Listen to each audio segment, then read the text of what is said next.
Rebirth, marrying a 200-pound fat woman. A 27-year-old genius beautiful doctor, Xia Qing, suddenly died in the operating room. But she was reborn. Reborn in the hospital room she was most familiar with, in the body of a 200-pound new mother. Chapter 1, Rebirth of a New Mother. At the Mayan Maternal and Child Hospital, Lin Xiaoqing lay in the delivery room, struggling under her heavy body. Her cervix had dilated to 3 centimeters, yet no one had given her an epidural. Every contraction felt like it was taking half her life. Hungry, thirsty, exhausted. And the endless pain was wearing down her already fragile will. "Aunt, help me. Xiaoran, please, help me." Li Suiying crossed her arms, her gaze cold as she looked at the woman on the delivery bed. "Dr. Wang, why isn't she delivering yet? She's only dilated to 3 centimeters. It usually takes until 10 to deliver," Dr. Wang replied cautiously. "How long until she reaches 10 centimeters? Lin Xiaoran asked impatiently, growing frustrated that this fat woman still hadn't given birth. "That depends on the individual's body." "Depends on the body." Lin Xiaoran's expression darkened further. Li Suiying frowned. "Should we give her another dose of oxytocin? We've already administered 3 doses, giving her more won't help. The only option is for the mother to push," the doctor explained. "Smack! Push, you fat woman!" Lin Xiaoran shouted, slapping Lin Xiaoqing's fleshy face. "Oh!" Lin Xiaoqing was in the middle of a contraction, her body trembling in pain. The slap left her dazed, and she whimpered in agony. "Useless. If you don't push, I swear I'll make you regret it. You think if you give birth for me, I'll let you go to college? Dream on. With your ugly fat body, you shouldn't even be alive. It hurts." The immense shame combined with the intense contractions made Lin Xiaoqing's moans sound like desperate cries, each one feeling as if death were drawing near. What hurt her even more was realizing that Li Suiying and her daughter had been deceiving her all along. She thought that if she went to college, she could escape them, escape that home. But the reality was, "Push, you fat woman. Do you know why you're so fat? Thanks to the full fat milk powder my mom bought from abroad. What do you think will happen if you die on the delivery bed because the baby is too big? Har har har. R." Another contraction hit. But what pained Lin Xiaoqing more was Lin Xiaoran's words. All that talk about caring for her and the baby had been lies. "Dad, save me. You toxic women. You think your dad doesn't know? Har har har, too bad he doesn't care about you, the jinx that killed your own mother. I'll tell you, push hard, or I'll make you wish you were dead," Lin Xiaoran whispered menacingly in Lin Xiaoqing's ear. This useless, weak fat woman deserved to be used by her. Beep beep beep. Not good, the fetus's heart rate has risen to 180. We need to perform a cesarean, the monitoring device alarmed, prompting the doctor to hurry. What do we do? Didn't the agreement specify a natural birth? Li Suiying asked, a hint of panic in her voice. Mom, I don't have any scars on my abdomen. Who would know if it was a natural or cesarean? Just operate on her, Lin Xiaoran instructed the doctor, casting a vicious glance at the woman on the delivery bed. The anesthetist is with the mayor's wife, so. The doctor hesitated. So what? We just want the baby. But. Hurry up. Lin Xiaoran ordered coldly. Dr. Wang had no choice but to quickly prepare for the cesarean. The sharp scalpel cut open Lin Xiaoqing's belly. Without anesthesia, the pain caused her body to spasm uncontrollably. The life monitor continued to beep, but no one paid it any mind. Wah wah wah. By the time Lin Xiaoqing heard her baby's cries, she had already lost consciousness, only aware of the blood gushing from her abdomen as a bloody baby was pulled out by the doctor. "Child," she murmured softly before losing all awareness. Who would have thought she would die from pain? Literally die from pain. What now? The mother has no breath. After the baby was cleaned up, Dr. Wang noticed Lin Xiaoqing had stopped breathing. What's there to worry about? It's normal for a woman to die in childbirth. The Pei family will be here soon. Hurry up and prepare, Lin Xiaoran urged. In an instant, the delivery room was in chaos, yet no one attended to the lifeless Lin Xiaoqing. No one noticed that 30 minutes after she stopped breathing, the mother suddenly opened her eyes. Chapter 2, Stitching the Wound. Pain. Heart-wrenching pain. This was Xia Qing's first sensation upon waking. After working non-stop for 48 hours, Xia Qing had collapsed and died in the operating room. As a renowned genius surgeon in Jin City, it was no surprise that she had suffered a fatal collapse after nearly 3 years without rest. As the saying goes, why sleep long in life? In death, one will rest forever. This had always been Xia Qing's motto, but she never expected that after dying from continuous surgeries, she wouldn't rest in peace but instead find herself lying in a hospital bed. To be precise, she was on a delivery bed. The intense pain surged into Xia Qing's mind along with the memories of the original owner. She thought her death had been tragic enough, but she never anticipated that the woman on the delivery bed was in an even worse situation. She had died from the pain of childbirth. Looking at the unstitched wound from the cesarean section, a fierce glint flashed in Xia Qing's eyes. She struggled to sit up, but the movement caused her wound to start bleeding again. Pain. Xia Qing had never experienced such pain in her life. The patient in bed 3 died from complications during childbirth. The family wants to send her directly to the morgue. The director. R. The responsible nurse was speaking when she suddenly noticed the patient on the delivery bed staring intently at her, causing her to scream in fear. What's wrong? A nearby nurse turned to look and was also startled. No, didn't she die? Come here. Xia Qing, gritting her teeth against the pain, pointed at one of the nurses and commanded.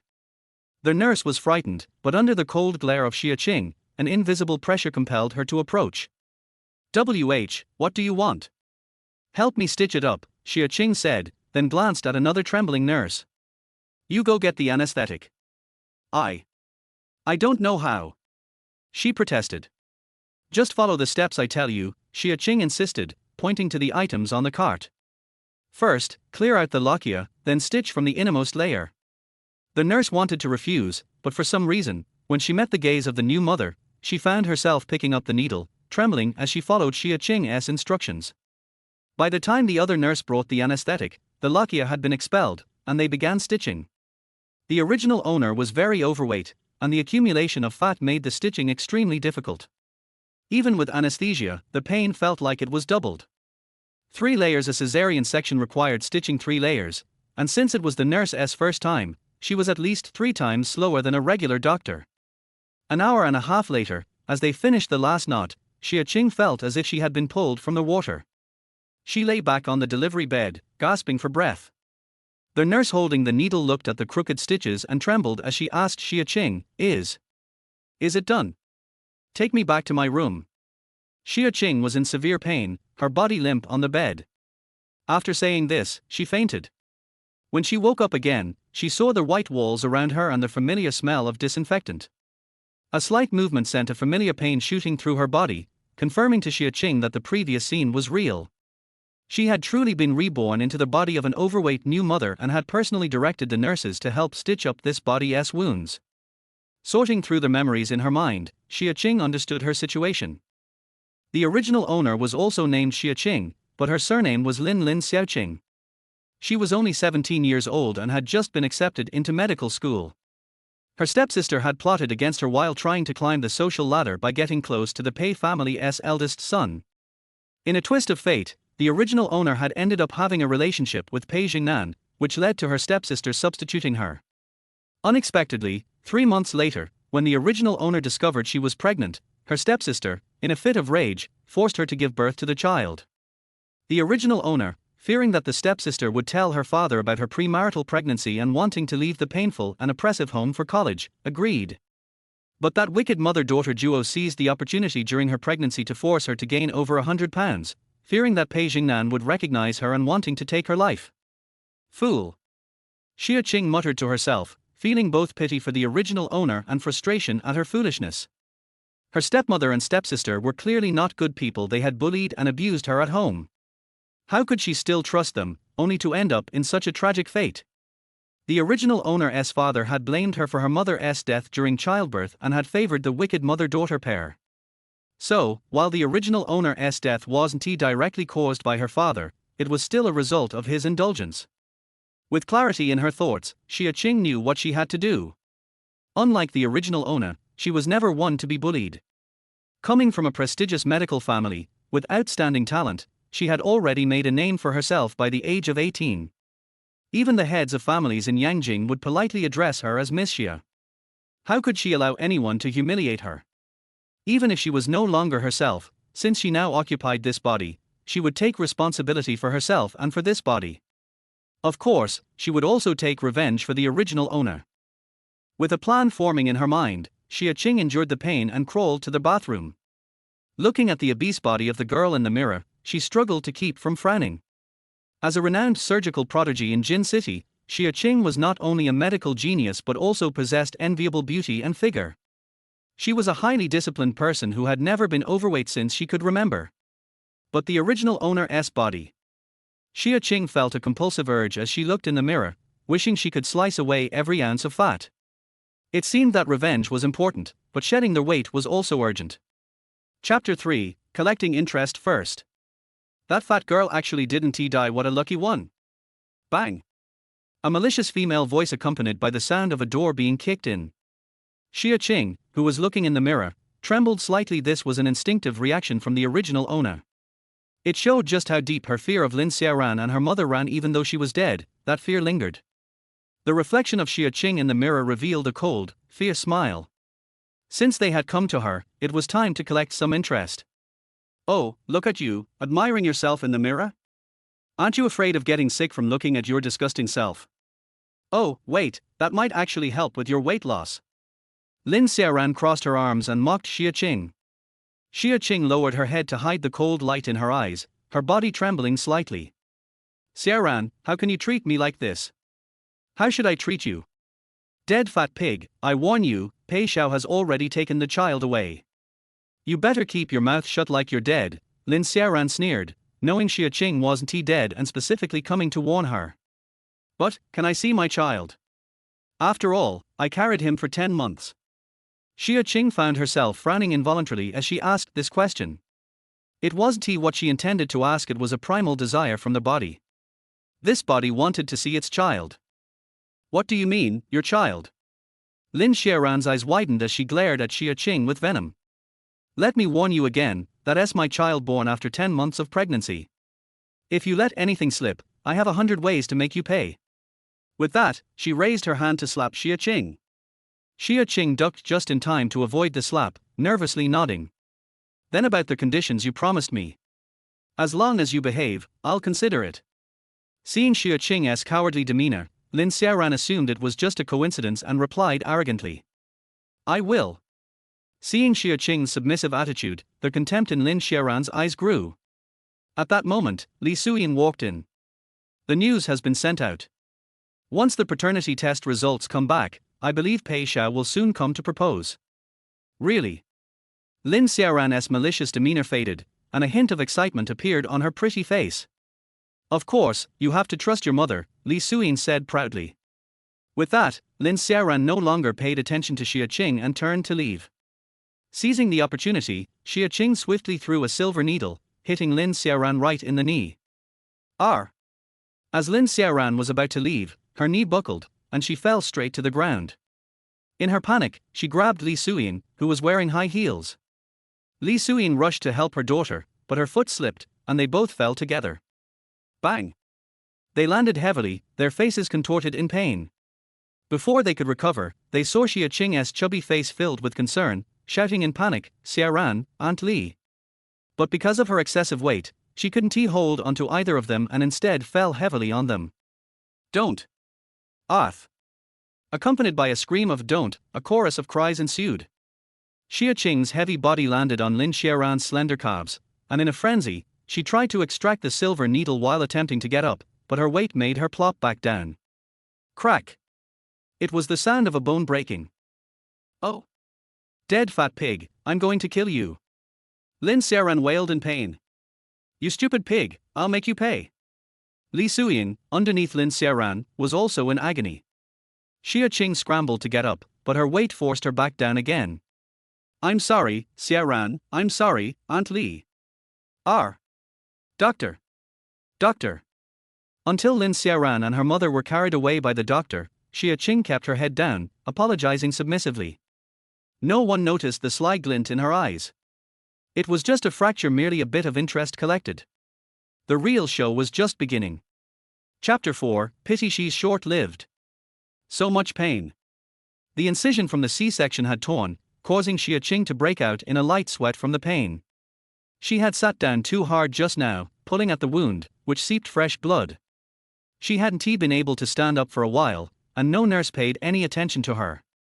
Xia Qing sat at the doorway of the hospital room, listening to Lin Xiaoran's wailing, a playful smirk curving her lips. When she looked up, she saw a dignified man walking toward her against the light. The golden afternoon light shone on him, obscuring his face but highlighting his extraordinary bearing. As he drew closer, his appearance became truly striking, elegant and noble, his features chiseled and refined. His amber eyes, encircled by a golden halo under the afternoon sun, resembled a cat's eyes but were longer and narrower. Handsome and immaculate, he looked almost otherworldly. Even though Xia Qing had seen countless handsome men in her previous life, she had never encountered one this attractive. She couldn't help but stare. "Excuse me, madam, could you please move aside?" His voice was clear and smooth, carrying a natural laziness that was very pleasant to the ear. Polite but distant. It took Xia Qing a while to realize he was talking to her. Her leg was stretched out across the hallway.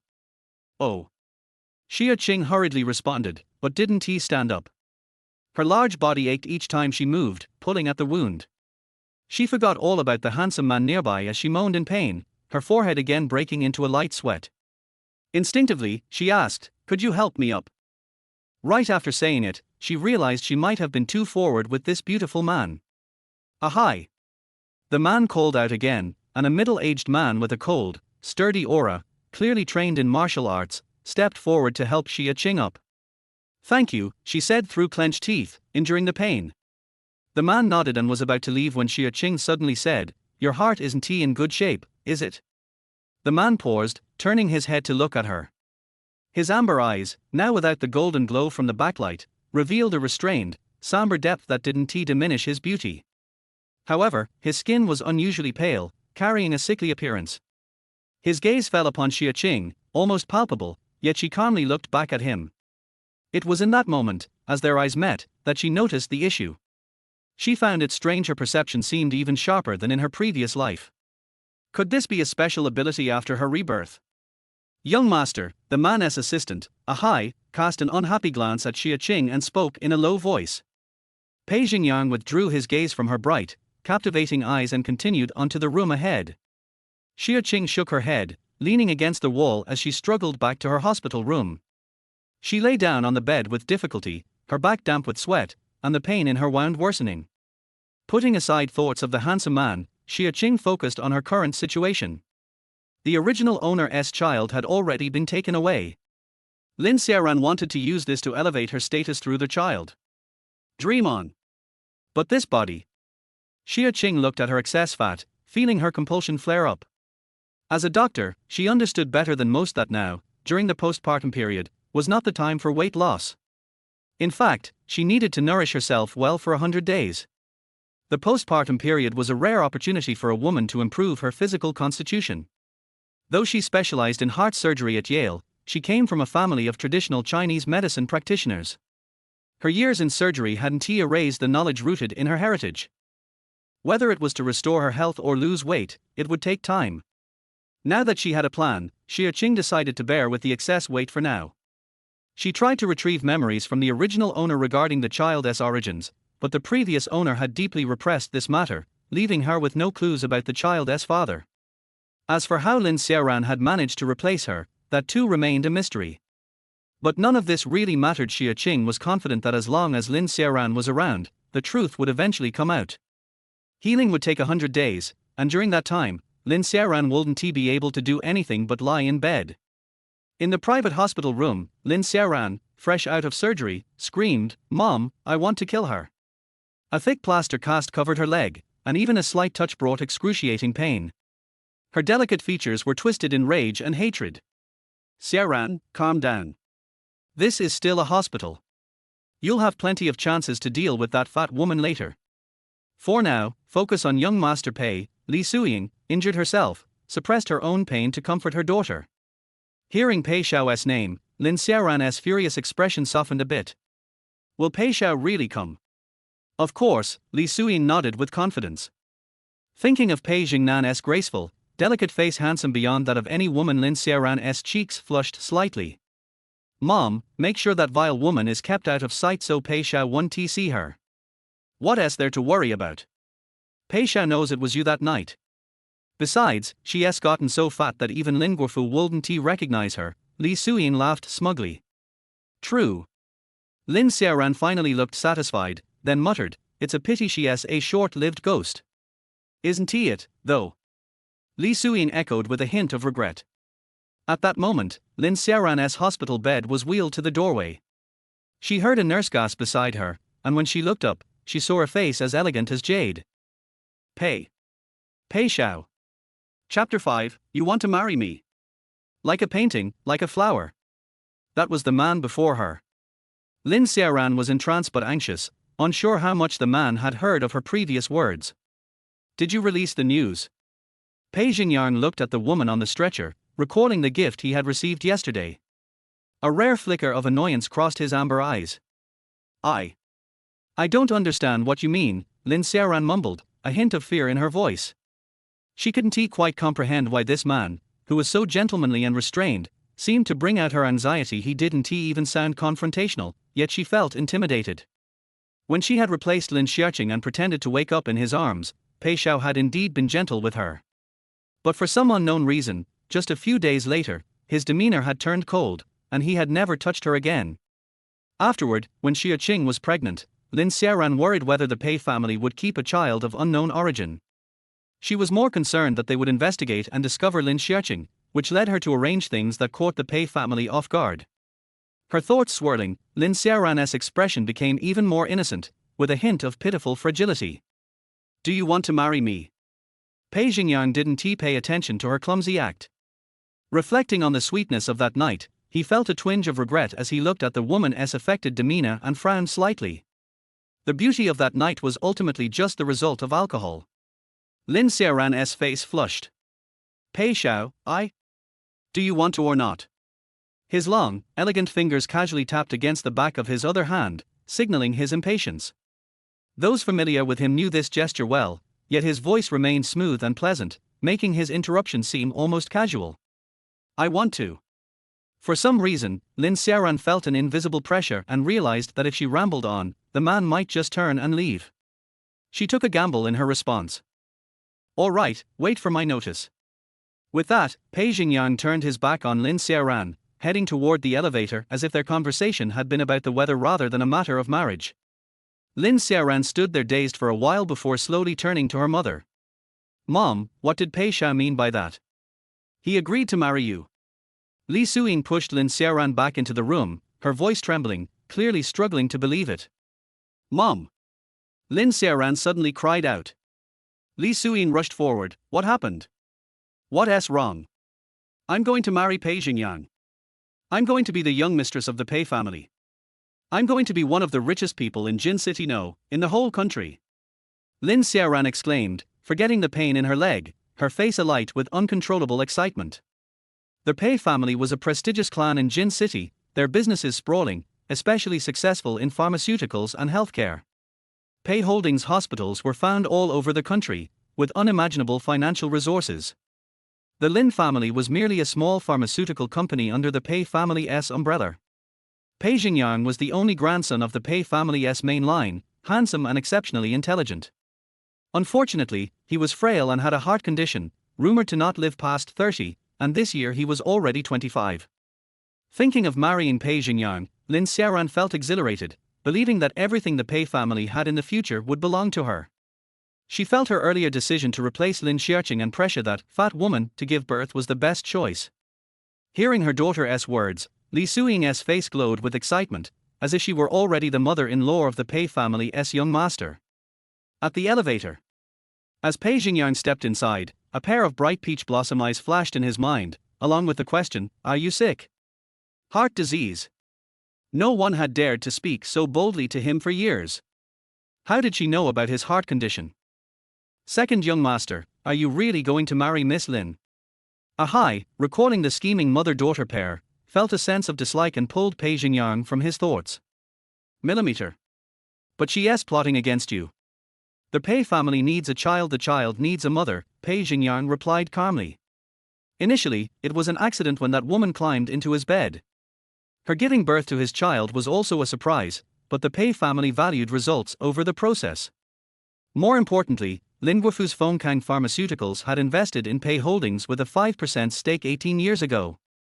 This stake had remained untouched for many years. Now, with Pei Holdings facing internal and external challenges, marrying Lin Xiaoran could mitigate some of that risk. So, he would marry Lin Xiaoran. Chapter 6 I'll cure you. 5 days later. Lin Xiaoran received news that the Pei family would come to propose marriage, so she hurried to complete the discharge procedures and kicked Xia Qing out of the obstetrics and gynecology hospital. It was still a little chilly in Jin City in April. Xia Qing, wrapped in a thin windbreaker, dragged his heavy body as he watched the Lin family's car going away, and raised his eyebrows. Lin Xiaoqing had an accident right after the college entrance examination.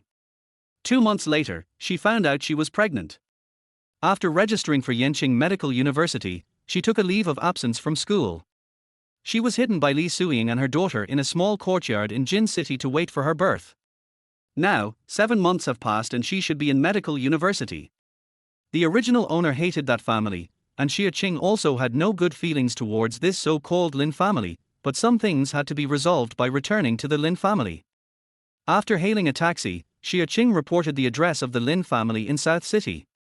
When the car passed by Qinghai Hospital, Xia Qing subconsciously looked up and stared at the white three-dimensional building. That was where she had worked for a year. After graduating from Yale, she interned at Cleveland Clinic for 3 years. She became famous for a thoracotomy and returned to China. Who would have thought that within a year?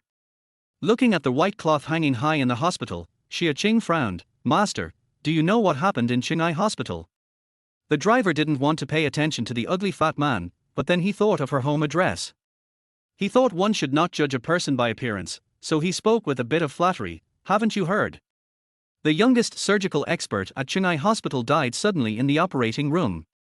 Their director was heartbroken, and their whole hospital was in mourning. It is said that many important people were alarmed. What a pity, how could he die suddenly at such a young age? The last sentence carries a hint of regret. Xia Qing didn't say a word, with a hint of melancholy in her eyes. Yes, how could she die at such a young age? I died and was reborn as a fat man.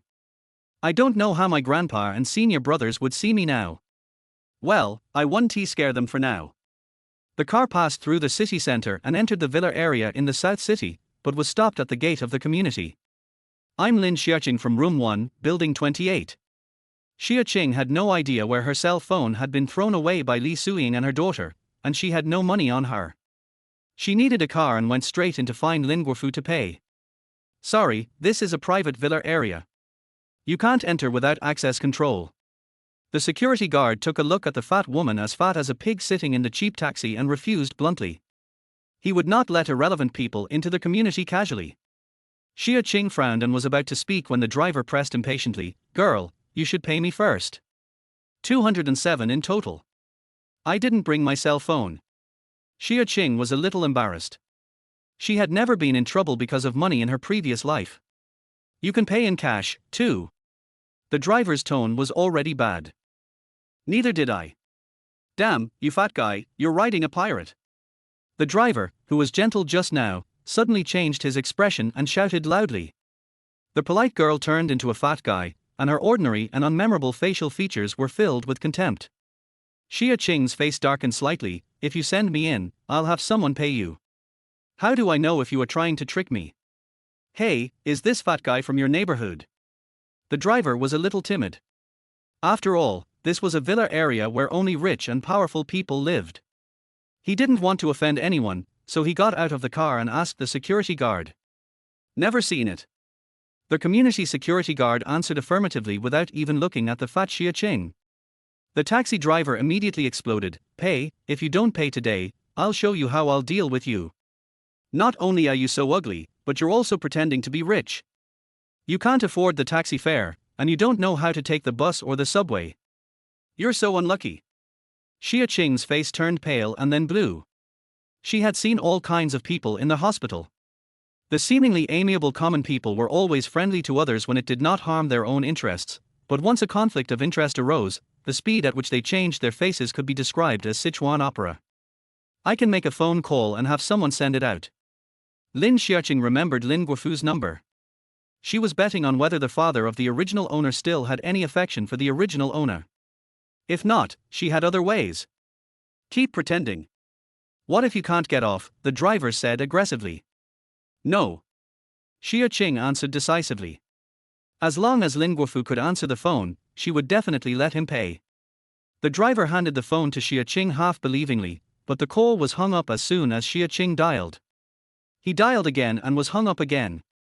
Damn it, tell me how you want to pay it back. The driver snatched his phone away and looked at Xia Qing menacingly. The security guard next to him gloated over his misfortune, letting this fat guy pretend to be a rich man. Xia Qing was silent, thinking about her original bank account number and the feasibility of withdrawing money, but the taxi driver couldn't wait any longer, and pushed her to the ground when she was not prepared, and was about to attack. Fatty. Excuse me, what happened? A clear male voice sounded.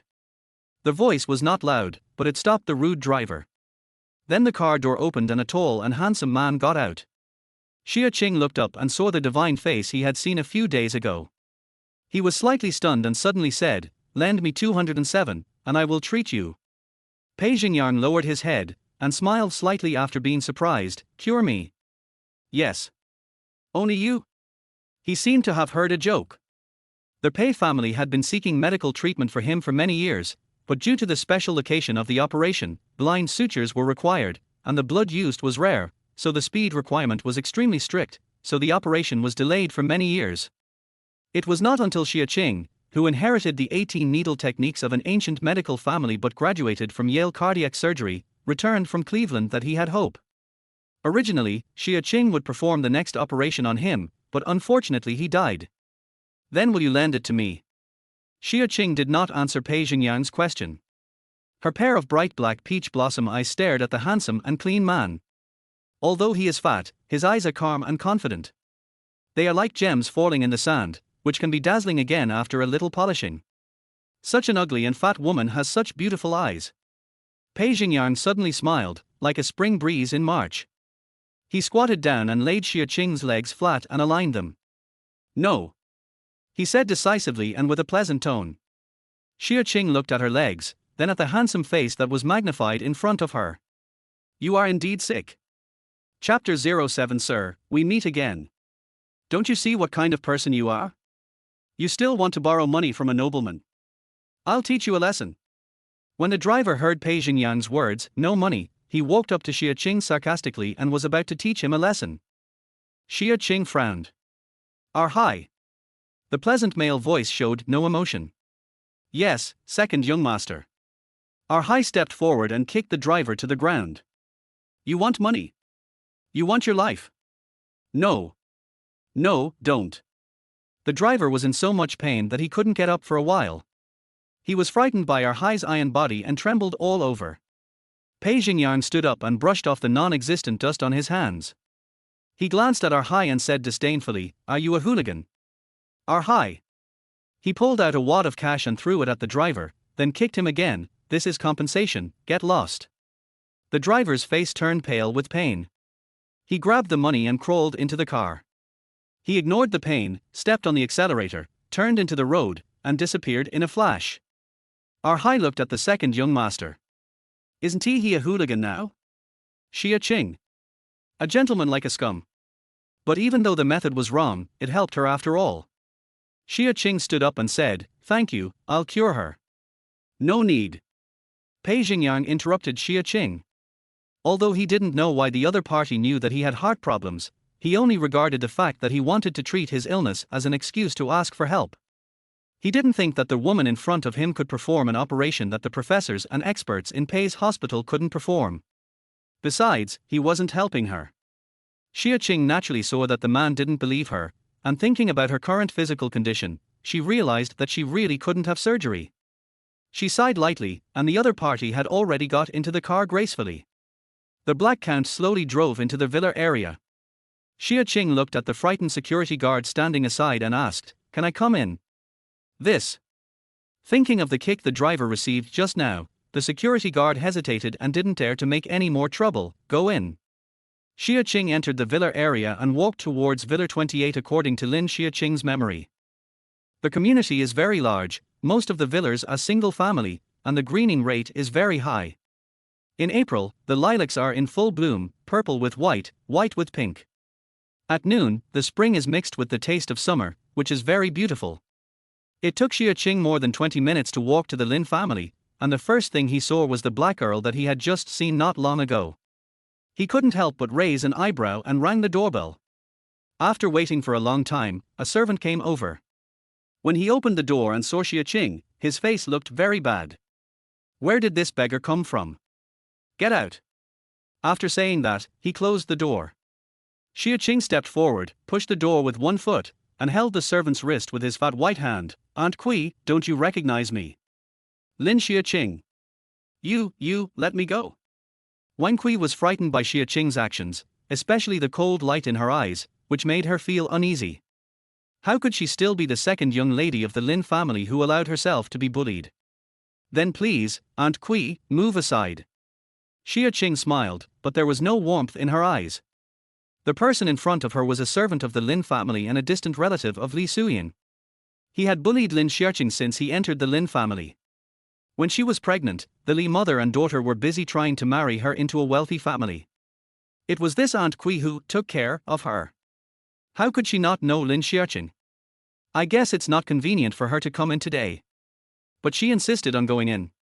Wang Kui thought of her wife's instructions just now and did not move. Xia Qing used a little force and picked the fragile parts of the human bones to break them. Wang Kui screamed in pain, You bitch, it hurts. Snap. Before Wang Kui could even curse, bitch, her wrist was dislocated. Xia Qing took the opportunity to step on her toes, then gave a slight push and let go. Wang Kui fell on the bluestone bricks, howling in pain, alarming everyone in the villa. Xia Qing clapped his hands in disgust. Living room. What's going on? Lin Guofu glanced at Li Suyin unhappily, then turned his head and looked at Pei Xingyang respectfully. I'm sorry that you, Master Pei, are so ignorant. No problem. Pei Xingyang looked cold and didn't show much emotion. Li Suyin stood up quickly and said, I'll go take a look. Dad, Aunt Li, I'm back. Without waiting for Li Suyin to go out, Xia Qing pushed open the door of the living room and called out in a crisp voice. You. Li Suyin subconsciously glanced at Pei Xingyang with her peripheral vision, and looked at Xia Qing nervously. Why are you back? My home, why can't I go back? Xia Qing smiled brightly at Li Suyin, but it was a pity that he was too fat, and his face was full of fat when he smiled. Fortunately, his skin was fair and tender, so it was not completely useless. Auntie is so surprised. Li Suyin reacted quickly. She cursed Wang Kui for being useless in her heart, but she walked forward and held Xia Qing's fat hand affectionately. Lin Guofu was a little shocked, looking at Lin Xiaoqing who weighed at least 200 pounds. How did you become like this?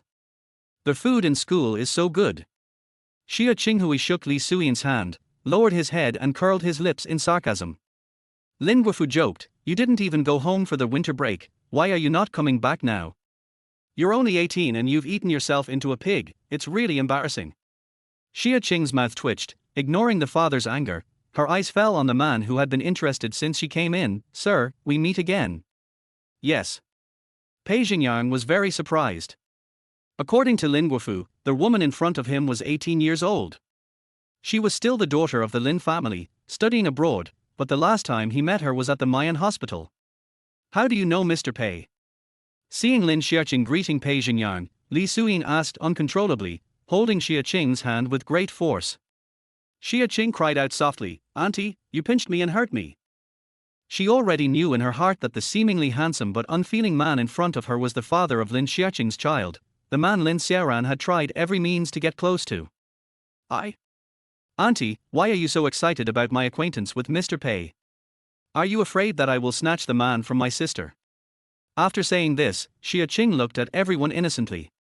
If a beautiful woman said this, it would sound quite pitiful, but with such a big guy like Xia Qing standing here and saying seriously that Li Suyin was worried that she and Lin Xiaoran would snatch the man, it just sounded weird. But Li Suyin felt guilty. Since you know he's your sister's fiancé, then put your thoughts aside. Oh, I just lost my phone and wallet, and I had no money to pay for the bus fare, so Pei Xiao helped me. You also saw how I am now, why would you argue with my sister? Just so you know. That's enough. Lin Guofu interrupted them and looked at Pei Xingyang apologetically again. My daughter is young and naive, please forgive me. Very interesting. Pei Xingyang looked at Xia Qing's cunning eyes that were completely different from the expression on her face, as well as their conversation just now, and answered elegantly. Lin Guofu laughed loudly, but scolded Xia Qing lightly, why don't you go upstairs? It's embarrassing.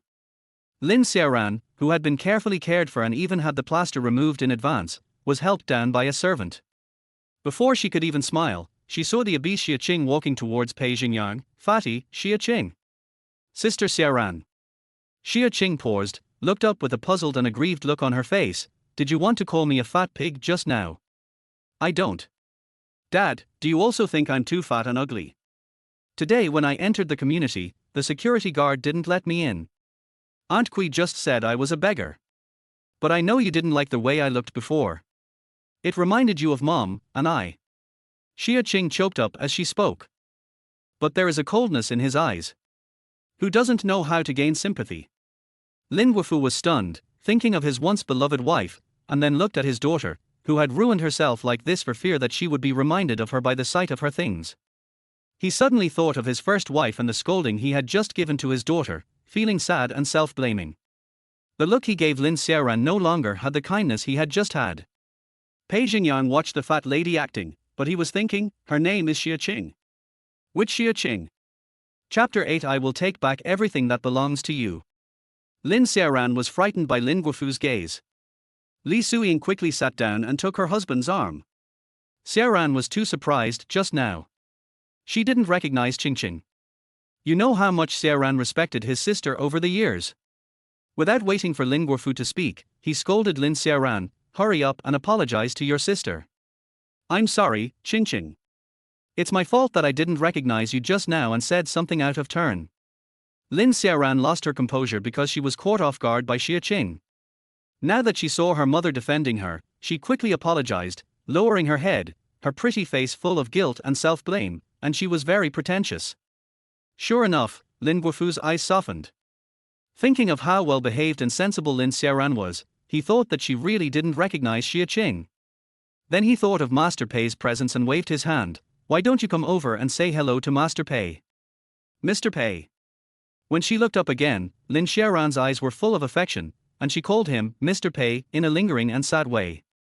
Xia Qing got goosebumps when she heard this and glanced playfully at the handsome man who was watching the show on the sofa. Pei Xingyang felt the different looks from the two women and stood up gracefully. Boss Lin, it's settled. Is there any problem with the engagement on June 23rd? No. Lin Guofu quickly stood up. Although it was shameful to have a child out of wedlock, it was possible to marry into a century-old wealthy family like the Pei family. What's more, the other party came to propose marriage in person. Mr. Lin, you're welcome. Pei Xingyang replied indifferently, with the demeanor of a handsome young man, and his enchantingly handsome face. Others would be afraid of defiling him if they looked at him for a second longer. However, Li Suiying still wanted to invite Pei Xingyang to dine at the Lin residence, but was politely rejected. She hurriedly asked Lin Xiaoran to help her see him off, but when she turned her back to Lin Guofu, she glared at Xia Qing fiercely. Xia Qing shrugged without comment, her eyes fixed on the tall and handsome figure. Lin Xiaoran was going to get engaged to Pei Xingyang in 2 months? It looked like she had to do something. As he was calculating in his mind, a smile flashed across Xia Qing's eyes and he turned and went upstairs. Following his memory, Xia Qing entered Lin Xiaoqing's room, which was the room with the worst lighting in the corner of the entire villa. The room where Lin Xiaoran lived now was Lin Xiaoqing's original room. Unfortunately, in the first week that Li Suiying and her daughter moved in, they induced the original owner to give the place to their guest, Lin Xiaoran, on the grounds that the host should be generous, just to get a compliment from her father for being sensible. From then on, the sparrow took over the dove's nest. Xia Qing looked around the narrow bedroom, which was filled with a lot of messy things, like a warehouse. Only the 1-meter-wide bed in the corner belonged to the original owner. The light grey sheets and the dim and damp bedroom foreshadowed the original owner's grey, weak and pitiful life. Her heart suddenly felt tight and painful for no reason. Xia Qing covered her chest and asked, "Are you sad?" No one responded to her. Xia Qing felt even more depressed.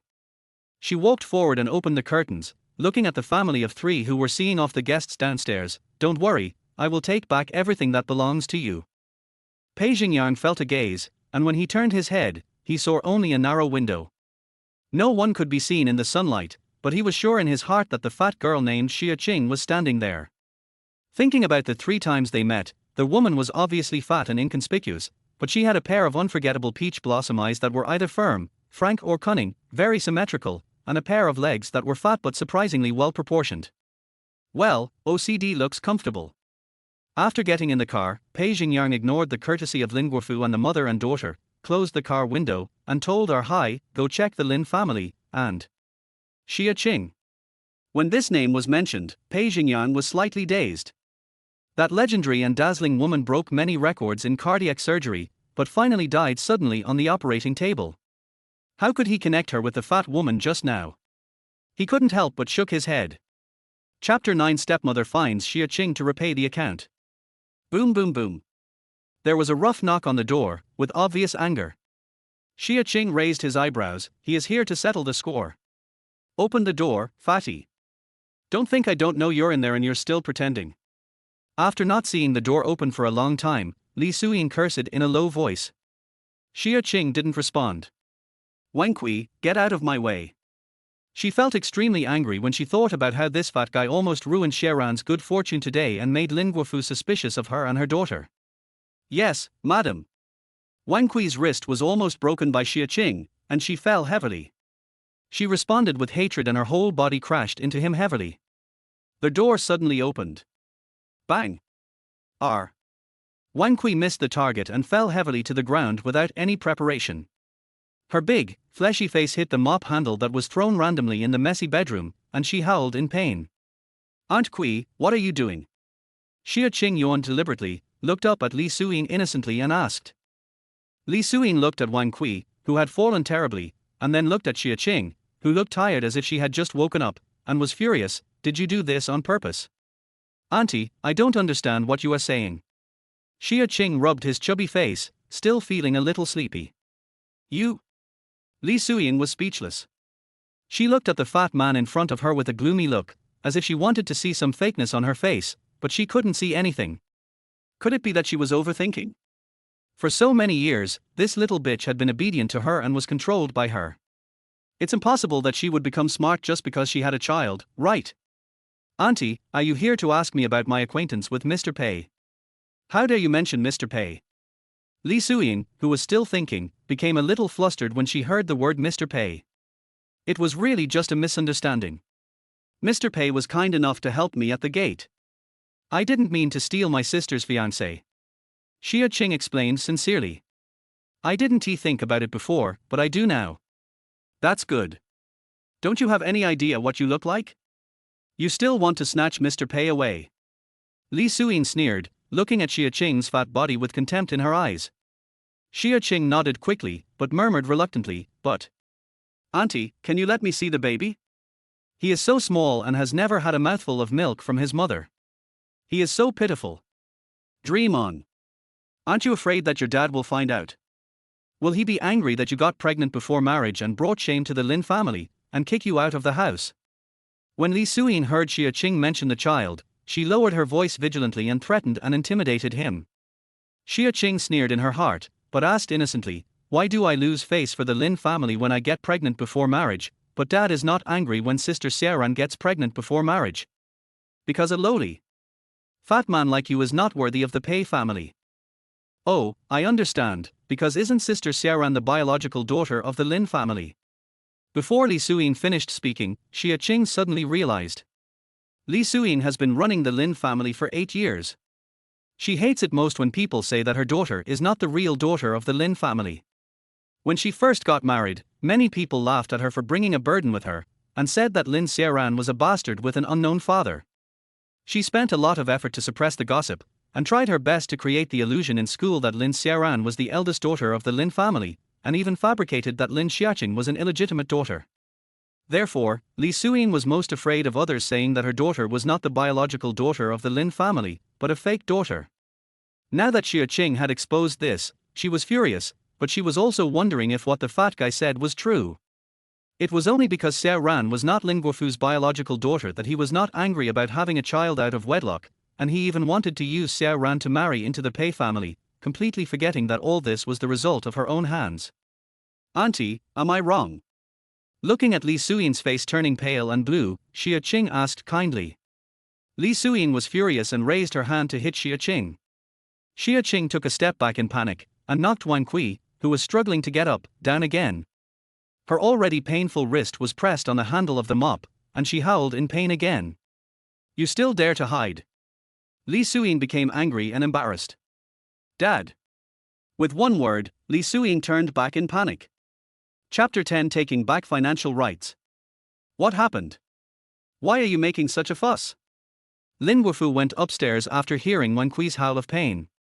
Li Suyin glared at Xia Qing fiercely. It's okay, it's okay. Our Kui came to clean Qingqing's room and accidentally fell. Is Qingqing scared? He expressed concern, but his eyes were full of warnings. Yeah. Xia Qing lowered his head and said timidly. Lin Guofu didn't like Xia Qing being like this, but seeing that he was afraid that he would be sad and had ruined his daughter like this, he rarely didn't lose his temper. Clean up and go eat. It will be ready soon. Li Suyin responded. Xia Qing suppressed the displeasure in his eyes, stepped forward and gently grabbed his father's collar. Dad, I lost my wallet. If it wasn't for Master Pei today. Mr. Pei will be your brother-in-law in the future, so it's your responsibility to help you. Li Suyin said hurriedly without waiting for Lin Guofu to speak.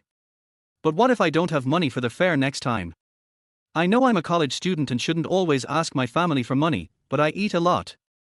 Xia Qing said embarrassedly and changed the subject. What if the person I meet next time is not Master Pei, and others don't help me? Lin Guofu just thought what Li Suyin said made sense, and thought that if the card was lost, he could just apply for a new one. But after listening to Xia Qing's words, his face darkened. You are daughter of my Lin family, how can you go out to borrow money? After saying that, he glanced at Li Suyin with a gloomy expression. Usually, Li Suyin was in charge of Xia Qing's living expenses.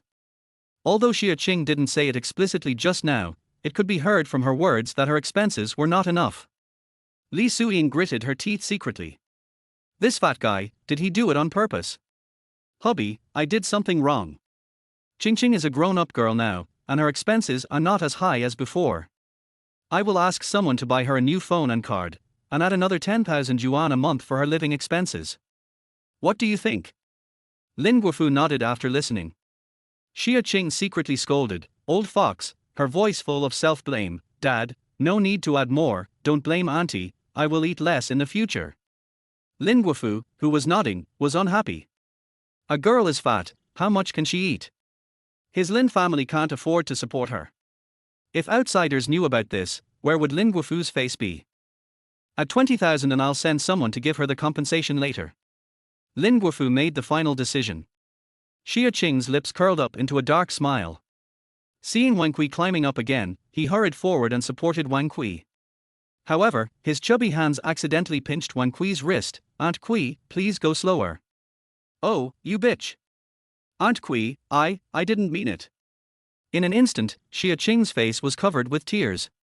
I feel so wronged. Lin Guofu hadn't walked far when he heard Wang Kui calling him a bitch. He immediately got angry and rushed over to kick Wang Kui. Who are you calling a bitch? No matter how much he hated his daughter Xia Qing, she was her biological daughter after all, and had not yet fallen to the point of being bullied by servants. Thinking about Qingqing's reaction just now, this old hag was probably not the first time she had mistreated her. Master.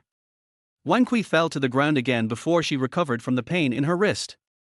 Facing the furious Lin Guofu, she lost her previous arrogance and timidly called him master, even enduring the severe pain in her body. Do you usually treat Qingqing like this? Lin Guofu's well-maintained middle-aged face was full of doubt. She bullied Qingqing in front of him, and no one knew what she did behind his back. No wonder she treated Qingqing like a beggar and wouldn't let her in today. I didn't, master, it's a misunderstanding. Roll. Guofu, don't be angry. A Kui is not like this usually. It's just that Qingqing pulled her and broke her wrist, and just now when she entered the house, she fell heavily, so she said something without thinking. Li Suyin hurriedly stepped forward and patted Lin Guofu's back to help her calm down. After that, she squeezed Lin Guofu's hand again and comforted him in a coquettish voice. A Kui has been in the Lin family for so many years, and you still don't know her? At most, I can send her to the company to do logistics. You also know that a Kui is a relative of my aunt. HMPH, don't let me see this old thing again. Lin Guofu turned and left.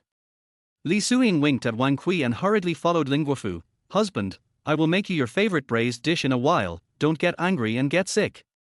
Xia Qing looked at the figure of Lin's father leaving and curled her lips in sarcasm. This father was really not good. Just a few words from Li Suiying could make him abandon his humiliated daughter. He. Fortunately, it was not completely without gain, as her finances were temporarily no longer controlled by Li Suiying and her daughter. But that may not be the case in the future, you still have to find a way to survive on your own.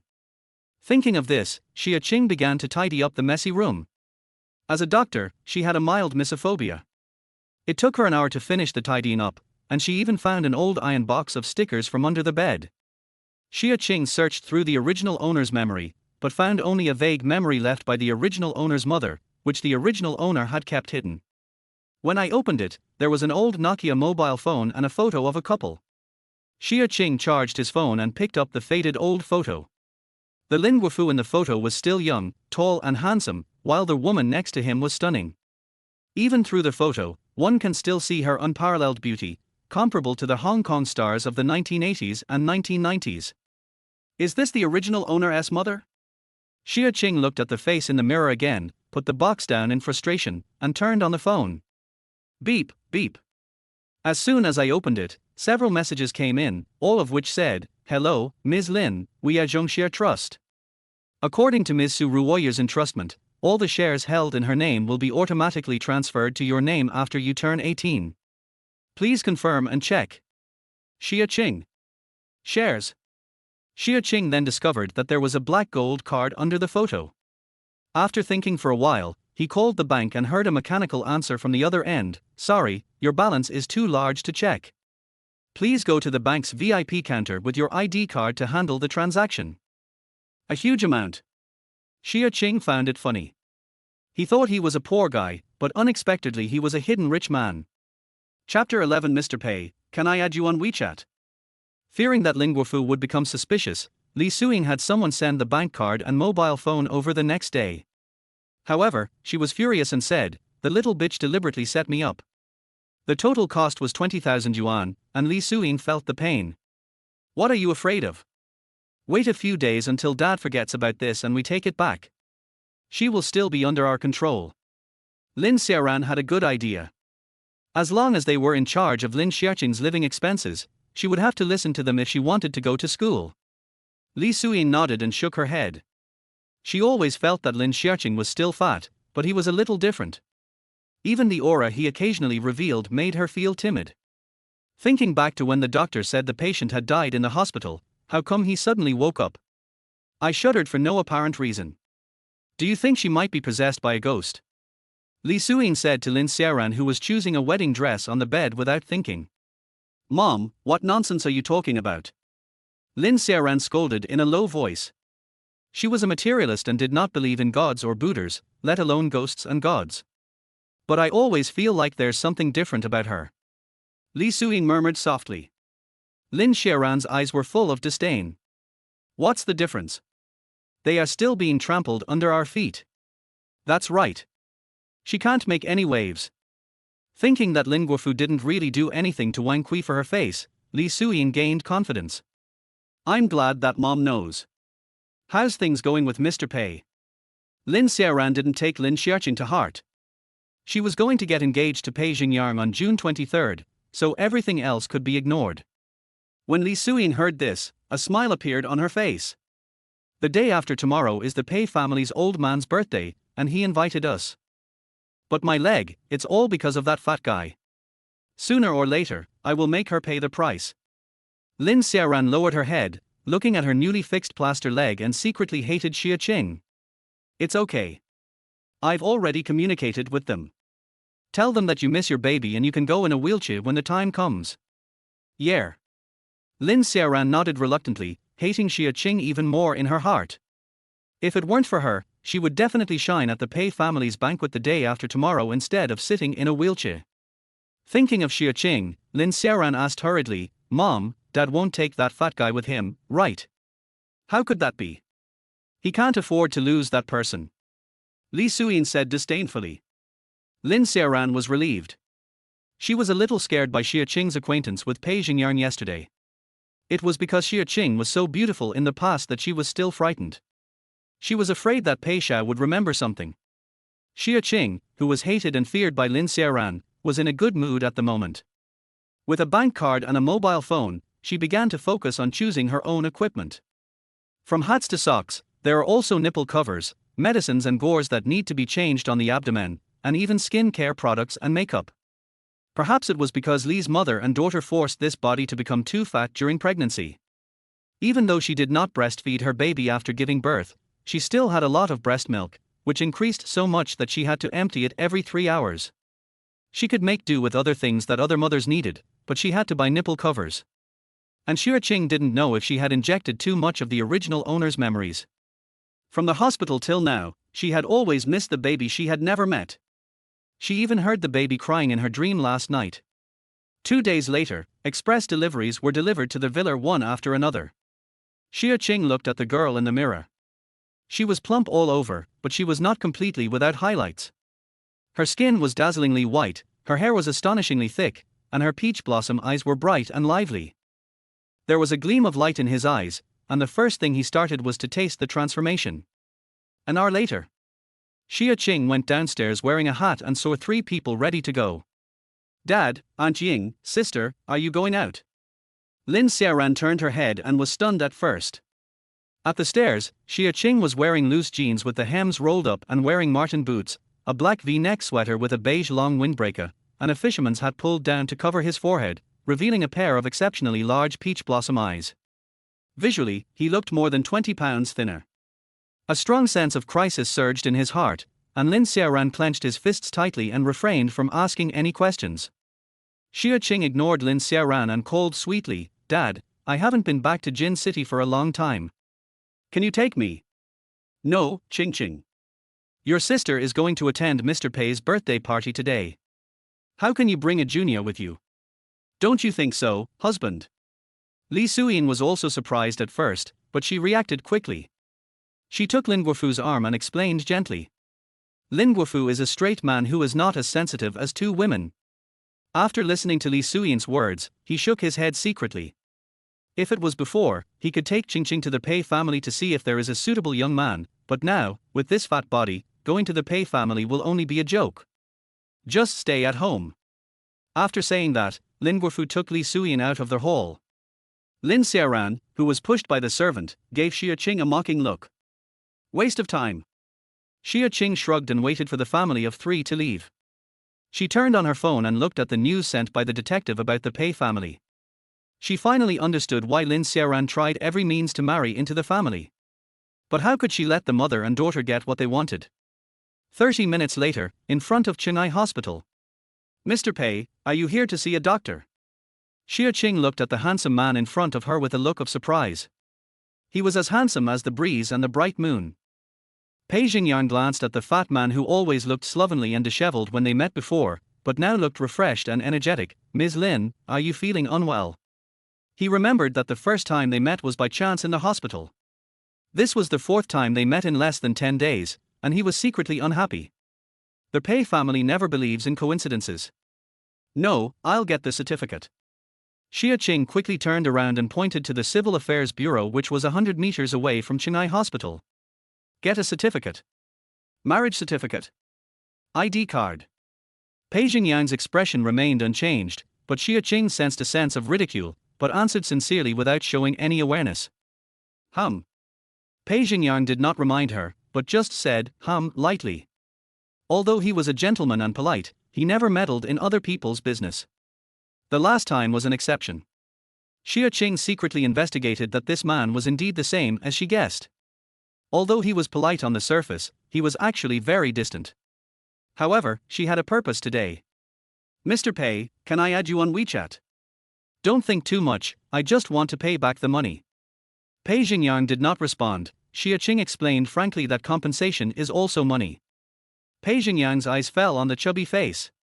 For some reason, he thought of the baby face he saw before going out today. It was only 8 days old, and the wrinkled ugly thing had transformed into white and tender.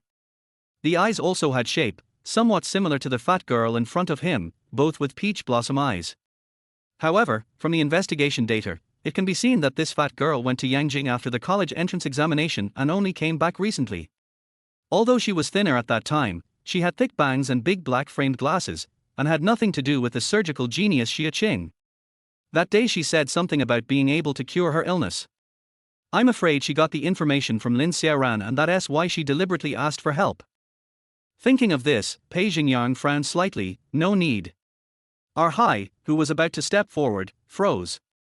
The young master was a gentleman and never refused a lady's reasonable request, such as adding WeChat, not to mention that the other party was his future sister-in-law. Although they are all small accounts managed by him. But this is too weird. Without waiting for a Hai to explain, Pei Xingyang turned around gracefully and walked towards the hospital. His noble temperament, coupled with his peerless appearance, made him look like a banished immortal, attracting passers-by to stop and look. Xia Qing stood there holding her cell phone. She was rejected. Mr. Pei, Xia Qing took small steps to chase him, but suddenly fell to the ground and grabbed the man's trouser leg. The air around him seemed to be still for a moment, and Pei Xingyang lowered his head to meet a pair of watery peach blossom eyes. Xia Qing blinked quickly. There was nothing she could do. With her current body shape, seduction wouldn't work, so she had to pester him first. Chapter 12 Beautiful First Aid. Xia Qing fell very skillfully and did not touch the cesarean section at all. She looked up and saw Pei Xingyang motionless and even blinked. Pei Xingyang took a deep breath. Ms. Lin, do you need help? Need. Our Hai. Xia Qing answered straightforwardly and frankly, and then heard Pei Xingyang's clear and mellow bass voice calling out, Our Hai. Our Hai behind him had already stepped forward quickly, but the next moment Xia Qing had already stood firm, brushing off the dust on his windbreaker. Thank you. Our Hai put his hands in the air and looked at his young master. Is this fat guy infatuated with his young master? No way. Although his young master is indeed charming. Pei Xingyang looked at Xia Qing without any embarrassed movement. His eyes froze. This shamelessness, well, it was worthy of the name. Mr. Pei, I just want to pay the money back. Help, quick, save my brother, he fainted. Doctor. Xia Qing was halfway through his words when someone suddenly shouted for help not far away. He looked over subconsciously and saw someone trying to lift a patient. He turned around and rushed over. Don't touch him. As he spoke, Xia Qing knelt down and touched the man's carotid artery. He almost instantly determined that the man had suffered cardiac arrest and shouted to the side, Go call a doctor. The next moment, he undressed the man, crossed his hands and performed chest compressions. After 30 times, he took out a gauze from his bag and covered the man's lips with it, performing artificial respiration. For minutes later, the man regained consciousness and the doctor arrived. Thank you.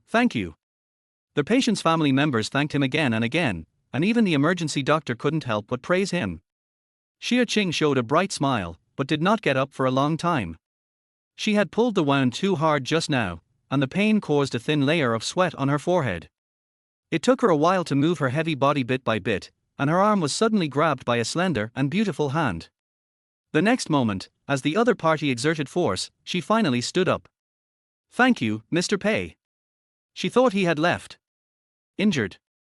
Pei Xingyang fell on Xia Qing's abdomen. It's no big deal. Xia Qing waved his hand. Pei Xingyang's eyes were still on her face. You did a great job on first aid just now. Yes, his movements are standard and skillful, and his grasp is precise. He is a professional. I didn't lie to you last time. I can cure you. Xia Qing thought of what he said before. The man didn't seem to believe it. Pei Xingyang chuckled. Jia Junkai doesn't even dare to say that he can cure me.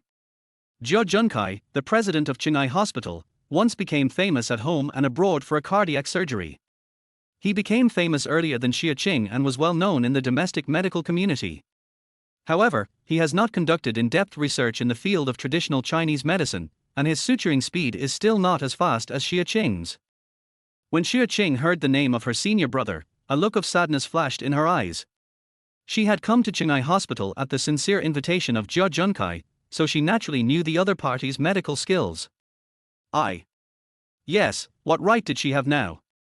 She didn't even have a medical qualification certificate, let alone being on the operating table. The pair of bright peach blossom eyes dimmed. Pei Xingyang looked at the brilliance that faded away bit by bit, and for some reason he felt a little sour in his heart, as if he had seen the same eyes losing their brilliance bit by bit in front of his eyes, but he could not remember when and where it was. Give her your WeChat. Pei Xingyang said this and turned to walk into their hospital. Dean Cheng R just happened to come out to greet him. Hai took out the WeChat QR code and said, Ms. Lin. Oh. Lin Xiaoqing quickly came back to her senses. After looking up, she only saw Pei Xingyang's clear and elegant back, and the person accompanying him was Xia Qing, the man she once secretly admired. Chapter 13, Do One Good Deed a Day. When Pei Xingyang came out, Xia Qing was standing next to his car. The nobleman looked pale and looked at the plump girl. Miss Lin, didn't you pay back the money? The Lin family is celebrating Mr. Pei's birthday today. I missed the Lin family's car. Can you give me a ride? This is Xia Qing's real purpose today. Hai felt that this fat girl didn't know what was good for her. Our young master is not casual. Okay. He didn't know why, but when he thought of the 8-day-old little thing at home with peach blossom eyes similar to the girl in front of him, he suddenly couldn't refuse, especially the light in those eyes. He couldn't bear to see it dim. Hai was stunned and looked at his young master in confusion. The young master seemed to be more approachable recently. He really helps everyone. Do one good deed a day. Seeing Hai in a daze, Pei Xingyang replied lazily. Hai touched his nose, thinking of how when old Master Pei saw the young master, he excitedly tapped his cane and said that this was the result of the good deeds accumulated by the Pei family's ancestors for 8 generations, and he also asked every member of the family to do one good deed every day. But has the young master ever done this before? Xia Qing had already thought of a countermeasure for being rejected, but she didn't expect the other party to say yes. She hesitated for a moment, but Pei Xingyang had already got in the car. Without giving it any more thought, Xia Qing quickly followed. The Black Earl slowly drove out of the parking lot and headed towards the Pei family's old house. In the car, Xia Qing glanced at the man beside him who was looking at documents after getting into the car, wearing gold-rimmed glasses, and looked more gentle and elegant. Are you making an appointment for surgery with Dr. Jia? Are you following me? Pei Xingyang raised his eyes. The reflection of the glasses frame shone a cold light, which gave people pressure for no reason. Xia Qing was not affected. In your situation, no one else in Qinghai Hospital dares to take over except Xia Qing. Pei Xingyang stared at Xia Qing's overly calm eyes. He had never seen a woman so calm after he released his pressure. Can't you do it? That's it. Xia Qing raised her eyebrows proudly, and suddenly her chubby face leaned against Pei Xingyang's chest. I can see your heart, do you believe it? Xia Qing's abrupt action made Hai, who saw this scene from the rearview mirror, tremble and almost bump into the fence next to him. Then he saw his young master looking coldly at the rearview mirror, and quickly retracted his gossipy eyes. I don't believe it. Pei Xingyang stretched out 2 fingers to lift Xia Qing's head and answered straightforwardly. Your heart problem is not serious, it's just in a special position, so it needs blind suture, but this is not the biggest problem. Xia Qing paused here. Logically speaking, blind suture is difficult, but with Pei's financial resources, it would not be delayed until now. The only problem should be the blood. You have rare panda blood, so you need blood supply during the operation, right? The risk and difficulty of this operation almost reached the highest level. Pei Xingyang's grip on the pen froze. You're checking me. The check was very detailed. There's no need to check. I just need to look at your heart and combine it with simple logical reasoning. How about it? Do you want me to treat you? Xia Qing said, and raised her beautiful peach blossom eyes towards the man. How can I believe you? Pei Xingyang didn't believe the nonsense that the fat girl could see the heart organ. In 2 months, Qinghai Hospital will hold a medical skills competition, which will include extracardiac suture. I can participate. If Xia Qing remembered correctly, Pei Xingyang would be engaged to Lin Xiaoran in 2 months. She wanted Pei Xingyang to make a promise. Okay. Pei Xingyang looked at Xia Qing for a long time before he nodded softly. He knew rationally that this was just a trick of the little girl, but for some reason he felt hope in his heart. At this time our Hai stopped the car and arrived at the Pei family's old house. Chapter 14. Believe it or not, I'll tear your mouth. The old house of the Pei family is located on the hillside of Jin City, only 10 kilometers away from the urban area, but it covers an area of over 100 acres. It is their house left by the ancestors of the Pei family and has a strong ancient charm. The car drove all their way into the mansion and then took another 10 minutes to enter the garage. Xia Qing followed Pei Xingyang out, and the house was already brightly lit. The main house is a 3-story building with a wooden eaves. It does not look like a modern building, but more like an ancient house in a scenic area. However, the Pei family's old house has been renovated more completely and the people living in it are more lively. Xia Qing followed Pei Xingyang through their bluestone brick path and entered the arched door. Their half-human high banana trees on both sides had just sprouted new buds, and their forsythia flowers were blooming everywhere, exuding a quiet and tranquil atmosphere. As soon as Xia Qing approached the main house, he heard the laughter of the guests. I'm going to change my clothes. The Lin family should be inside. Miss Lin, please feel free. After Pei Xingyang finished speaking, he elegantly entered a side door, avoided the guests and went upstairs. Xia Qing glanced at the man's back as he left, adjusted the brim of his hat, and was just worrying about how to get in when she saw Li Suyin walking out with a phone in her hand. What? She's gone out and hasn't come back yet. Fatty, she's still not quiet after giving birth. Wait and see how I'll deal with her when I get back. How do you want to deal with me, auntie? R. When Xia Qing heard the word fatty, she knew that Li Suyin was talking about her. She stood behind her quietly and suddenly asked.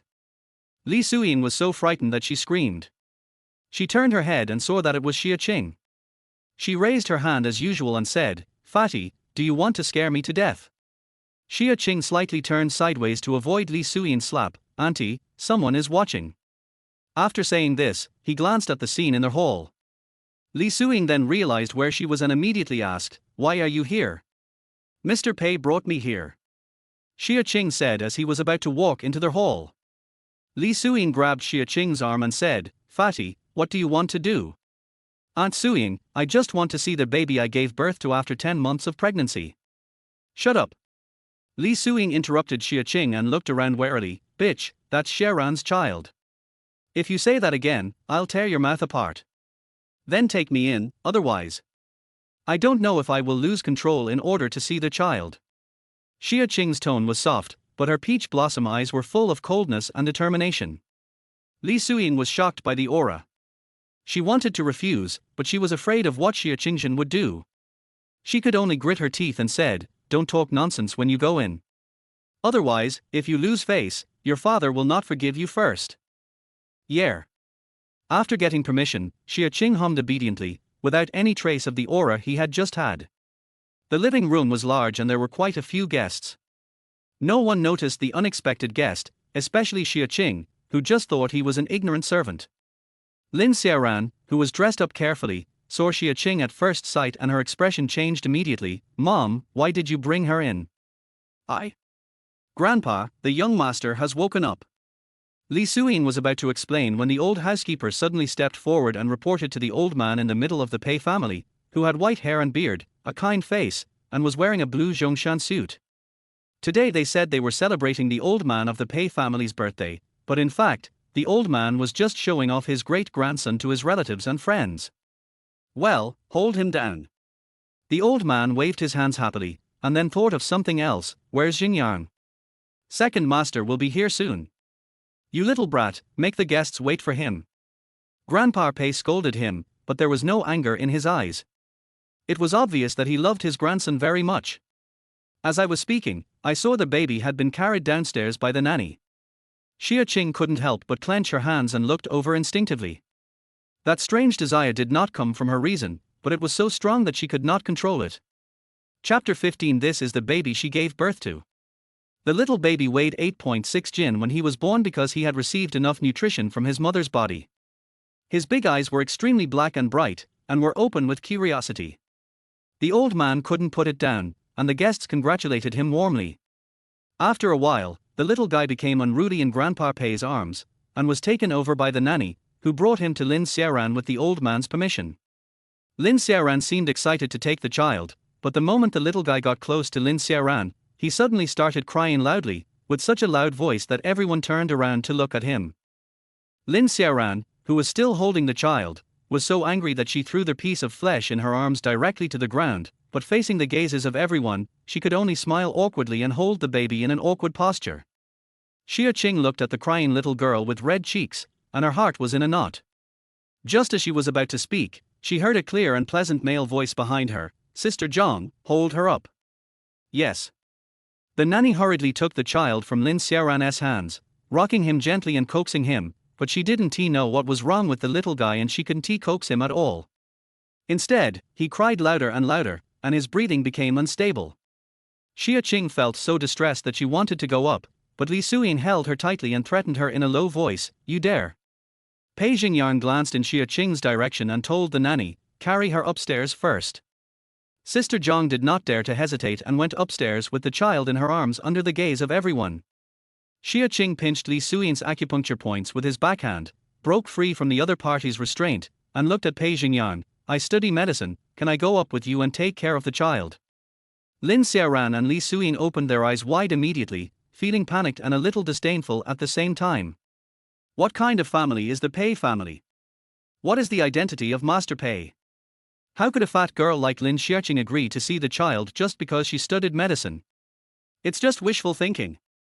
Especially after Xia Qing finished speaking, many people around cast inquiring glances at them. Lin Xiaoran's eyes were full of sneer. As the biological mother of the child, she did not introduce herself to the Pei family when she came to celebrate the birthday today. Even if she wanted to touch the child, she had to get the tacit approval of old man Pei. What right did this fat guy have? At this time, Lin Guofu came back from trying to make friends, and just happened to hear Xia Qing's words, and said in a low voice, "Nonsense, who asked you to come here?" He looked as if he was humiliated. Xia Qing felt the ridicule from the Li mother and daughter, as well as the disdain in the eyes of the people around her, which reached its peak after her father's words. However, she looked calm, and her fat body remained motionless as she waited for Pei Xingyang's answer. Pei Xingyang paused as he turned around, thinking of what he heard today in Qinghai Hospital. If it weren't for Lin Xiaoqing's timely and accurate first aid outside the hospital, the patient would not have been saved at all. He looked up again and felt the eyes of the people around him falling on Xia Qing, but the fat girl's eyes were clear and her thin lips were slightly curled. "Hi, take Miss Lin upstairs." "Thank you, Mr. Pei." Xia Qing responded, ignoring the sudden whispers around him and the murderous looks from Li Suyin and her daughter, and hurriedly followed the nanny's steps, leaving behind a group of confused guests downstairs. Old Master Pei stroked his beard thoughtfully and asked Pei Xingyang to entertain the guests. Xia Qing followed the nanny upstairs and went into the baby room. He washed his hands with the baby disinfectant next to him and asked with concern, "Are you hungry?" The nanny put her hand to the little guy's mouth and tried to move it, her expression a little embarrassed. "He must be hungry." "Then please feed me some." The nurse had a harder time. "The young master is allergic to protein and won't eat milk powder. I just fed him for a while, and now there's no milk." "Then go eat something to stimulate your milk production. I'll take care of you for a while." This wet nurse has no milk, but Xia Qing has some. But as there were guests today, all the servants upstairs had gone downstairs to help, and the nanny was worried. "Mr. Pei let me come up because he trusts me. You see, it's not good for a child to keep crying." Xia Qing simply brought up Pei Xingyang. It really worked. The nanny struggled for a while and then handed the child to Xia Qing. Strangely enough, the little guy stopped crying the moment he entered Xia Qing's arms, and his pair of similar little peach blossom eyes stared curiously at the person in front of him. Xia Qing's heart suddenly felt sour and soft. This was the baby she gave birth to. Chapter 16. Master, what is so big? As soon as the nanny left, Xia Qing hurried over to close the door and lifted up his shirt. The little guy was very clever, and after bumping his face a few times he found the spot and immediately began sucking with such force that Xia Qing gasped. Then she couldn't help but curiously observe the little guy in her arms who was drinking milk with big gulps. An unfamiliar feeling of softness filled her entire chest. In her previous life, she was a renowned genius cardiac surgeon, but before she became famous she had also interned in obstetrics and gynecology and had seen many newborn babies, but had never had this feeling. Is this what is called blood relationship? Xia Qing was in an extremely complicated mood, but the little baby in her arms was eating with relish. Occasionally, he would stop to rest and then continue eating. Soon one side was finished, so Xia Qing changed direction and let the little guy continue eating. But the little guy was obviously not hungry at this time. He took a bite, looked up at Xia Qing for a while, rubbed his soft little face against Xia Qing, and then took another bite. Xia Qing was amused. "Bad guy, do you know who I am?" The little guy in her arms didn't answer her, but rubbed against her again. He had a pair of big, shiny black eyes, delicate eyebrows, and a pair of peach blossom eyes. He looked more like a girl, and his face shape was more like Pei Xingyang. "I'm afraid he'll be even more evil than his father when he grows up." Thinking of this, Xia Qing looked at the baby more intently, so much so that she didn't notice the door of the baby's room was opened. It was not until she heard footsteps that she suddenly looked up and met Pei Xingyang's narrow amber eyes. The other person was looking at her intently. "Mr. Pei." Xia Qing reacted and quickly pulled down his shirt. However, the little guy who was playing enthusiastically in his arms was not satisfied. When he saw that his food was covered, he kept nodding his head, refusing to let Xia Qing pull it down. He still wanted to eat. Pei Xingyang came back to his senses. "I'm sorry, Miss Lin, that wet nurse doesn't have enough milk, so she has to eat food to stimulate her milk production. I just want to coax her first." Xia Qing had never been so embarrassed in her previous life. Her cheeks flushed. She turned her back and interrupted Pei Xingyang's words, explaining herself. "Yeah." Pei Xingyang hummed, turned and walked out. Our Hai was about to come in when he was pulled out by him. Our Hai looked puzzled. "Master, don't you want to see the young master?" "Get out first," Pei Xingyang ordered in a deep voice. His expression was no longer as handsome and cold as usual. Instead, his earlobes were suspiciously pink. At the end, he murmured to himself, "How can it be so big?" Our Hai didn't understand. "Master, what's so big?" "Shut up." Comrade Our Hai, who was of a strong build, was scolded by his young master for the first time. For a moment, his mustache face was full of confusion. What did he say? At this time, Sister Zhang, who had gone out to eat, came back and saw Pei Xingyang standing outside the door. She quickly explained, "Master, everyone says that the young master of the Pei family is a gentleman, but for some reason, the old employees are not afraid of him, but are afraid of the sickly young master Pei. Come in." Pei Xingyang interrupted the nanny's explanation. Sister Zhang rushed into the baby room as if she had been pardoned, and saw the little guy lying in Lin Xiaqing's arms, playing happily, kicking his little arms and legs happily. "Miss Lin and our young master are really destined to be together. He liked you so much the first time you met." Sister Zhang is 36 years old and has just given birth to her second child. She is the head nurse of Jin City Hospital, which is owned by the Pei family. This time, she was assigned to feed the young master of the Pei family. It took her 3 days for the little guy to get close to her. "Yeah, I think so too." Xia Qing handed the child to the nanny reluctantly.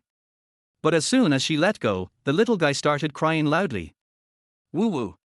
Pei Xingyang, who was about to go downstairs, stopped. Chapter 17. Lin Xiaoran snatches the child. "What's going on?" Pei Xingyang pushed the door open. "Well, the young master seems to like Miss Lin very much." Sister Zhang helplessly watched the fat Xia Qing hugging the young master. Pei Xingyang frowned slightly, his eyes fell on Xia Qing, then subconsciously moved away. "Let me do it." As he said that, Pei Xingyang stepped forward and wanted to take his son who was given to him for free. However, the little fellow who was as well behaved as an angel in Xia Qing's arms instantly turned into a little devil when he was in his arms, crying so loudly that it shook the heavens and the earth and made the gods weep. Xia Qing felt so distressed that she quickly took it over. The baby stopped crying instantly and continued to nod his head against Xia Qing. "What should we do?" Sister Zhang asked in embarrassment. Pei Xingyang had never encountered such a situation. Although the little guy was noisy when he was first brought here, he had never been so dependent on anyone. "Why don't I coax him to sleep first, and then leave after he falls asleep?"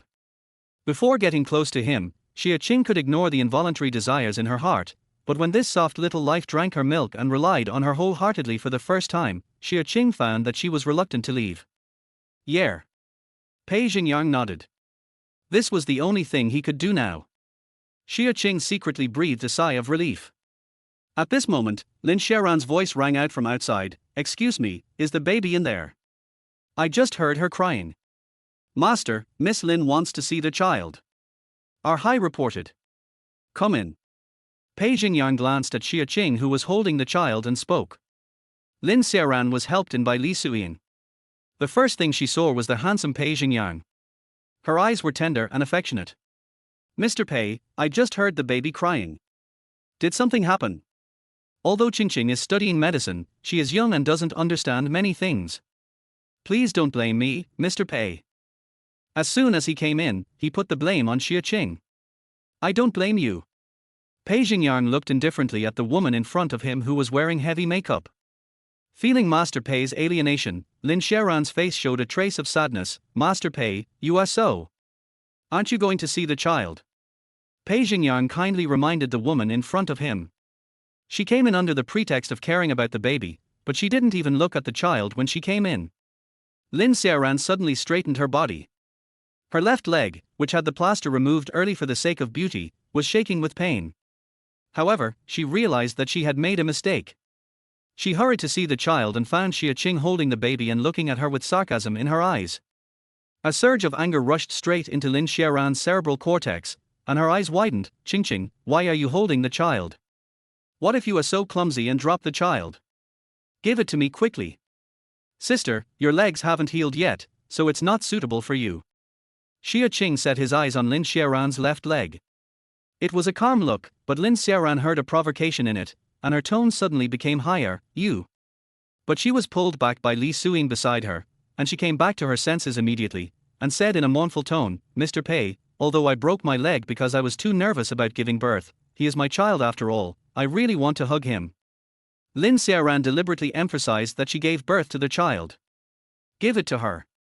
Pei Xingyang didn't think the woman in front of him loved the child very much, otherwise she wouldn't have sent the child to the Pei family as soon as it was born. But he really wanted to see if the little guy really just wanted Lin Xiaoqing to hold him. Having gotten permission, Lin Xiaoran was secretly proud of herself, and her eyes became even more tender. However, the little one in Xia Qing's arms did not give it face. After being taken away twice, it became very alert and sensitive. One of its little hands grabbed Xia Qing's armpits, and the other hand grabbed her windbreaker on her chest. Lin Xiaoran failed to take it away several times. Lin Xiaoran felt Pei Xingyang's inquiring gaze and felt anxious.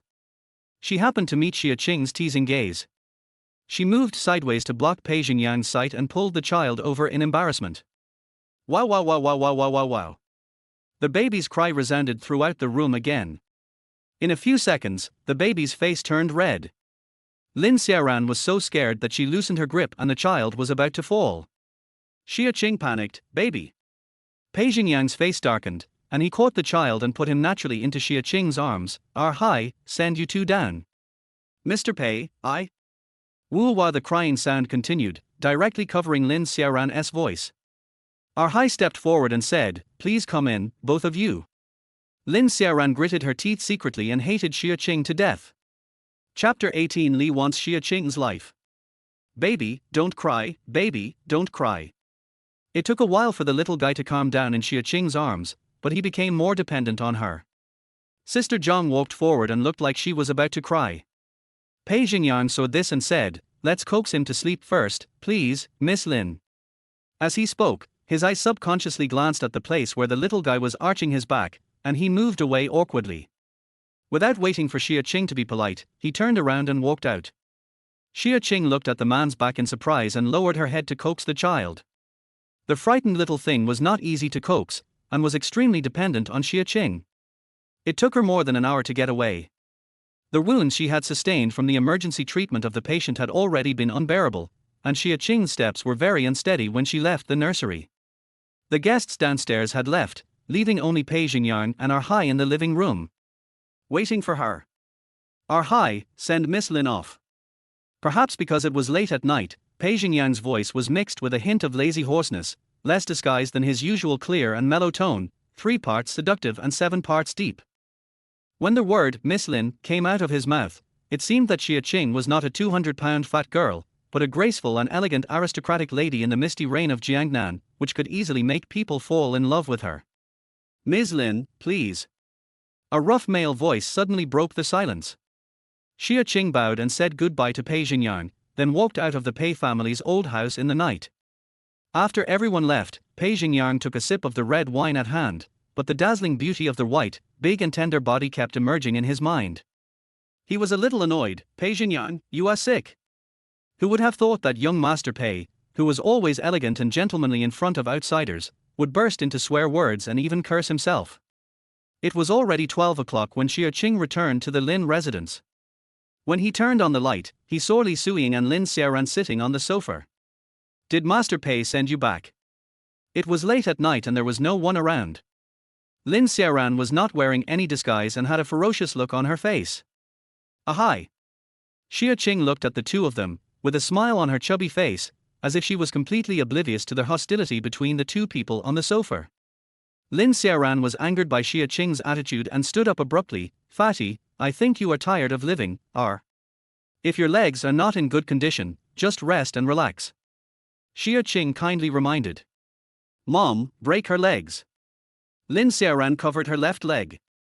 She had a broken leg to begin with, and it was already swollen and painful after removing the plaster and tossing around all day. She was grimacing in pain, and she did not forget to viciously ask Li Suiying to break Xia Qing's legs. Xia Qing frowned. Although the Lin family mansion was not small, it was definitely not so big that she could be beaten. There was no reason that Lin Fuguo could not hear. But seeing that the mother and daughter were obviously unscrupulous, what did you do to Lin Guofu? Li Suiying was stunned. She didn't expect Lin Xiaoqing to react so quickly. She ordered with a gloomy face, Da Zhang, break both of her legs for me. As Xia Qing spoke, a dark and thin middle-aged man walked out from behind her. He was the gardener of Lin Xiaoqing. In Lin Xiaoqing's memory, he was like an invisible man. Unexpectedly, he was also a puppet of this mother and daughter. Da Zhang approached with an iron rod in his hand, and looked at Xia Qing with a cold and damp gaze, like a hibernating snake opening its eyes. Xia Qing didn't move. The Pei family invited me to play with the young master tomorrow. Are you sure you want to attack me now? Bitch, you still dare to say, what kind of medicine did you use on that bitch? Lin Xiaoran didn't think that the 8-day-old child knew anything. It must be that Lin Xiaoqing did something to the child. But they don't know that children are more sensitive than any other creatures. Don't waste your words on her, beat her. Li Suiying stood up and gave the order. Thinking that Xia Qing had stolen her daughter's glory today, if she allowed Xia Qing to continue going to Pei's house, she didn't know if Pei Xiao would find out anything. So she might as well stop Xia Qing from thinking about it first, and then torture her slowly. Just because there are no deaths in the hospital doesn't mean there won't be any accidents. Chapter 19 Mom, she is not Lin Xiaoqing. After Li Suiying finished speaking, the taciturn gardener of the Lin family hit Xia Qing's legs with an iron rod. Snap! Oh! The woman's screams of pain echoed throughout the villa, shaking people's eardrums. Li Suiying was crawling on the ground, her well-maintained face flushed the color of liver due to the pain. Lin Xiaoran's eyes widened in shock. The incident happened so quickly that she didn't even react to what happened. Why did Da Zhang hit that fat guy Xia Qing but ended up hitting his mother? Da Zhang himself was also stunned. The thin dark man held the iron rod, looked at Li Suiying on the ground, then looked at Xia Qing standing next to him, and threw the iron rod helplessly, too. That panicked look actually seemed a bit naive and helpless. Are you blind? I asked you to beat the fat guy. Li Suiying, who had just recovered from the severe pain, knelt on the ground and cursed at Da Zhang. Madam, she was the one I hit. Da Zhang explained stutteringly, squatting down and going to help Li Suiying. Bang! You're a piece of trash. Li Suiying, who was in so much pain and furious, slapped Da Zhang on the dark and skinny face, but she still wasn't satisfied. Lin Xiaoran limped forward and grabbed Xia Qing by the collar. What did you just do? She clearly saw that Da Zhang's iron rod was hitting Xia Qing. Xia Qing looked down at Lin Xiaoran's hand that was pulling at his collar, his eyes gleaming with coldness. Let go. The voice was not loud, but it carried a hint of pride and coldness. Lin Xiaoran was frightened by the aura for a moment, and she shuddered involuntarily and let go of Xia Qing's collar, but she quickly realized that she was afraid of this fat man. She was immediately angry and embarrassed. She had humiliated and beaten this loser before, so how could she dare to resist? Now that she has just given birth to Pei Xingyang's son, you dare to order her around? You really think that Lin Xiaoran is made of mud, and you slapped Xia Qing in the face, how dare you talk back? Bang! As soon as Lin Xiaoran raised her hand, Xia Qing grabbed her wrist and slapped her back. In just a few seconds, Lin Xiaoran's pretty face became red and swollen, tears of pain welled up in her eyes, and she was filled with disbelief. You dare to hit me? Is it not possible? Xia Qing's peach blossom eyes were full of ridicule. I'm going to tell Dad, you fat guy, how dare you hit me? Lin Xiaoran couldn't accept that Xia Qing, who was usually humiliated and bullied by her and had no power to refute, actually dared to hit her one day. You go. Xia Qing still wanted to let Lin Guofu see what kind of person he had married and what kind of person he had raised. Lin Xiaoran's crying stopped. She looked at Xia Qing's confident and playful face. Suddenly, she turned her head to look at Li Suyin, who was obviously frightened on the ground, and shouted in a daze, Mom, she is not Lin Xiaoqing. How could that fat guy Lin Xiaoqing have such a look? How dare we fight back against them? Li Suyin was shocked by Xia Qing's aura just now. She forgot the pain in her leg. After hearing her daughter's words, she felt that the person in front of her could not be the weak and stupid Lin Xiaoqing. Who are you? Me, har har. Xia Qing chuckled, and the fat on his face twisted into a weird shape. He smiled at the three people. That laughter was extremely strange. Although it was very close to them, it seemed very ethereal and eerie. Boom! Lin Xiaoran was so frightened that she fell to the ground with a thud, her face turning pale with pain. You are a ghost. Yes, I am the evil ghost who was killed by you and your daughter. You don't know how miserable I was. I was lying in pain on the delivery bed. It was so painful. Even the King of Hell felt sorry for me and released me back to take revenge. How do you think I should take revenge on you? Xia Qing deliberately lowered her voice with a dubbing tone, as sorrowful and deep as a female ghost who came back from hell to claim her life. Oh. Don't come over here. Their mother and daughter were so frightened that they screamed, but the dark and thin man picked up the iron rod and came around from behind Xia Qing. Chapter 20. How about I call the police for you? The thick hand with blue veins all over it raised the iron rod and hit Xia Qing on the back of the head with great force. It can be imagined that this hit would not kill Xia Qing, but would at least paralyze her on one side of her body. Seeing this, Lin Xiaoran's frightened expression on the ground relaxed and she gave Xia Qing a weird smile. Xia Qing frowned. Bang! A blow from a club was followed by pain. The pain was indescribable. Lin Xiaoran hugged her broken leg, tears streaming down her face uncontrollably. Her eyes were filled with disbelief. She pointed at the gardener. "No, you idiot." Bang! The iron rod fell to the ground with a clang as Lin Xiaoran cursed. Da Zhang crawled to Lin Xiaoran in panic and asked, "Miss, are you okay?" Xia Qing looked at the iron rod that fell beside her, picked it up casually, and supported her body to stand up.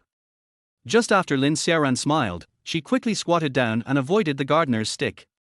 Unfortunately, Niu Dazhang used too much force and failed to break, and the iron rod hit the leg of Lin Xiaoran in front of her. Lin Xiaoran's left leg, which was already not healed, was injured again, and the pain can be imagined. Xia Qing looked at Lin Xiaoran, who was in pain and lost her temper, and kindly reminded her, "Aunt Suiying, Xiaoran, what did you do to offend Uncle Niu that made him treat you so harshly? How about I help you call the police?" "You dare?"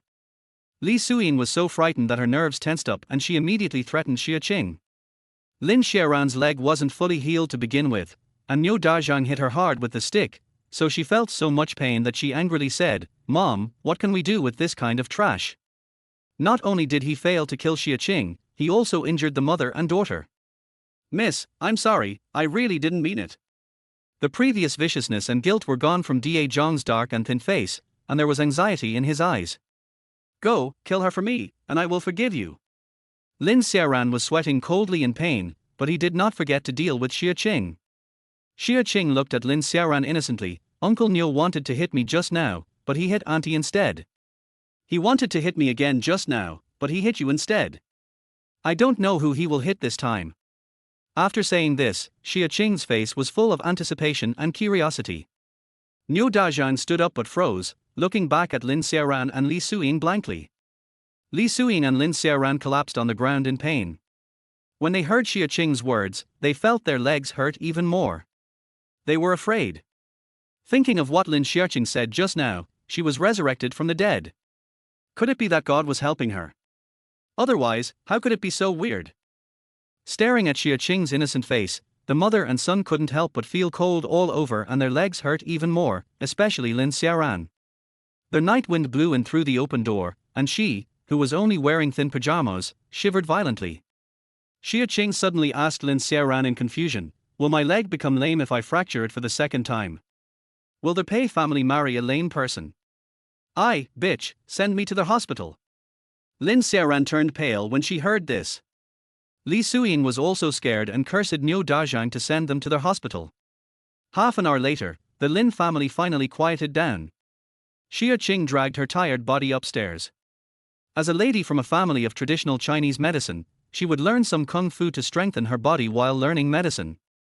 Her grandfather highly praised Tai Chi and the 88 grappling techniques. Just now, when Niu Dazhang threw out the first stick, she used her clever strength to avoid the fatal blow and cleverly led the attack to Li Suiying. I just don't know if Li Suiying and her daughter can keep quiet for a few days after these two blows. Chapter 21, Being blamed by a scumbag father. Without the Li mother and daughter, Xia Qing slept well. When I went downstairs in the morning, feeling refreshed, I saw Lin Guofu with a gloomy face. "Kneel down." Before Xia Qing came close, Lin Guofu growled. Xia Qing looked up at the 45-year-old man in his prime, the original owner's biological father, and laughed to himself, but his face was full of innocence. "Dad, why? Why? You still have the nerve to ask me why?" Lin Guofu was so angry that his whole body was shaking. He walked forward and pointed at Xia Qing's nose. "Why don't I have any face?" Looking at the so-called father in front of her who was scolding her without any reason, Xia Qing asked back calmly. You still don't know you're wrong." Lin Guofu always felt that the daughter in front of him was a little different from before, but he didn't know what was different. Xia Qing shook his head. "What should I know? Didn't you find someone to take revenge on your Aunt Qing and Xiaoran by breaking their legs?" Seeing his daughter's puzzled expression, Lin Guofu became even more annoyed. "Did they say that?" Xia Qing was shocked, her beautiful peach blossom eyes full of disbelief. Lin Guofu could see that Xia Qing's reaction was not fake, but he still rebuked her out of habit. "Could it be that your Aunt Qing and Xiaoran can still slander you? Have you called the police?" Xia Qing asked sincerely. "If not, let Auntie and Xiaoran call the police. Breaking a leg is already a crime of intentional injury. If we find the real culprit, I can clear myself of suspicion. They didn't call the police because of you." Thinking of the phone call he just received, Lin Guofu was furious. "Dad, call Auntie and ask them to call the police," Xia Qing said decisively. Lin Guofu looked at his daughter's calm expression with some hesitation, and began to think that the matter might really be a misunderstanding. He called Li Suiying and said that he would go to the police station to file a case first, and then go to the hospital. Li Suiying didn't know what she said. Lin Guofu gave up calling the police, but he still looked at Xia Qing with dissatisfaction. "Go to the hospital and apologize to your aunt and Xiaoran." Xia Qing sneered inwardly. Is this directly convicting him? "Father, give me a reason." Xia Qing looked at Lin Guofu coldly and stopped pretending. Lin Guofu shuddered at his daughter's cold gaze. "What do you mean by that? The look in your eyes shows you want to know if I'm my father's biological son," Xia Qing said as she sat down at the dining table and started eating breakfast. For her right now, nothing is more important than her health. "You are stubborn." Lin Guofu was furious and walked out after saying this. After breakfast, Xia Qing put on his hat and went to the small building behind the Lin family villa, which was the residence of the Lin family servants. Before I even got close, I heard the housekeeper scolding, "Old man, do you know how to work? If not, get out of here and stop bothering the lady. It will be ready soon. It will be ready soon." The elderly woman murmured humbly. But the housekeeper did not let the woman go. He kicked her on the waist and knocked her to the ground. Xia Qing heard the woman's painful moan, and a flash of anger flashed in his eyes. "Who gave you the right?" The middle-aged man in his 40s was startled at first, then turned around and saw that it was Xia Qing. He laughed and said, "Who was that?" "It turns out to be the young lady of our Lin family." There was contempt in his tone. "This person is Li Suiying's younger brother, Li Zhenquan. A few years ago, he came to the Lin family to work as a housekeeper, and he was very powerful and impressive every day." When the woman on the ground heard this, she hurriedly got up and said, "Qing Qing, I'm fine. Don't worry about me. Just leave. Xia Qing couldn't help but feel distressed when she saw Yun Yang, who was only 53 years old but looked like she was over 60. She was the maid of the original owner's mother and went to the Lin family with her mother. After Su Ruoyer had a difficult delivery, Yun Yang felt sorry for the original owner and stayed in the Lin family. However, because of the original owner's weakness, Yun Yang was also bullied and reduced from a housekeeper to the cheapest cleaning maid.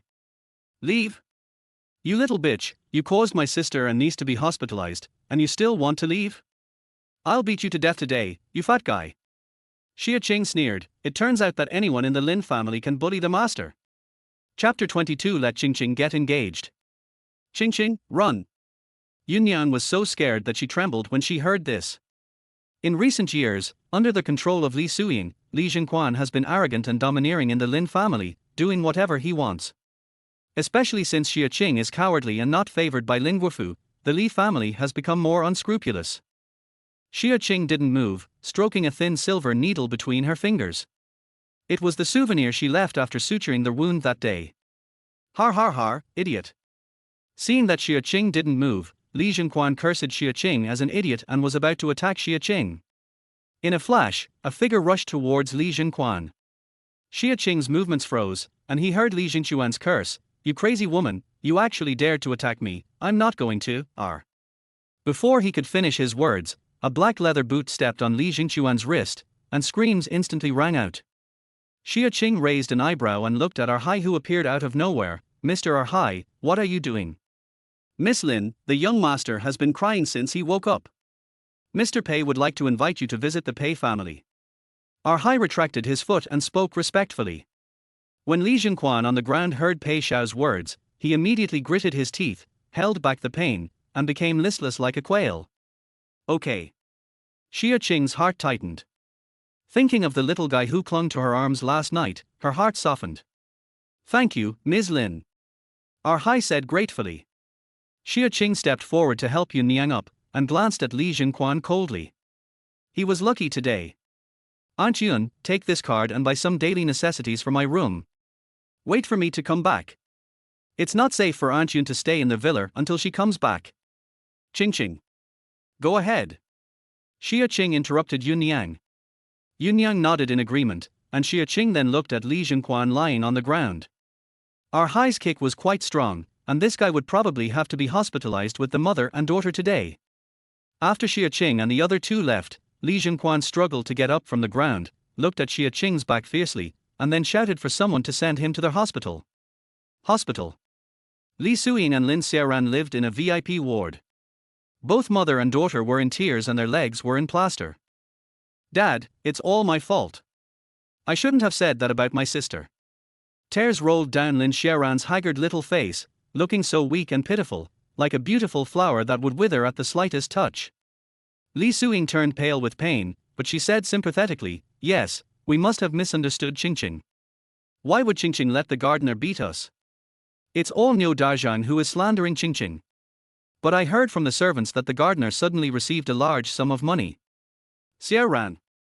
Lin Xiaoran was halfway through her words when Li Suying suddenly scolded her and she immediately shut up, but her tears flowed even more violently. Lin Guofu stood up angrily. Asshole, this asshole.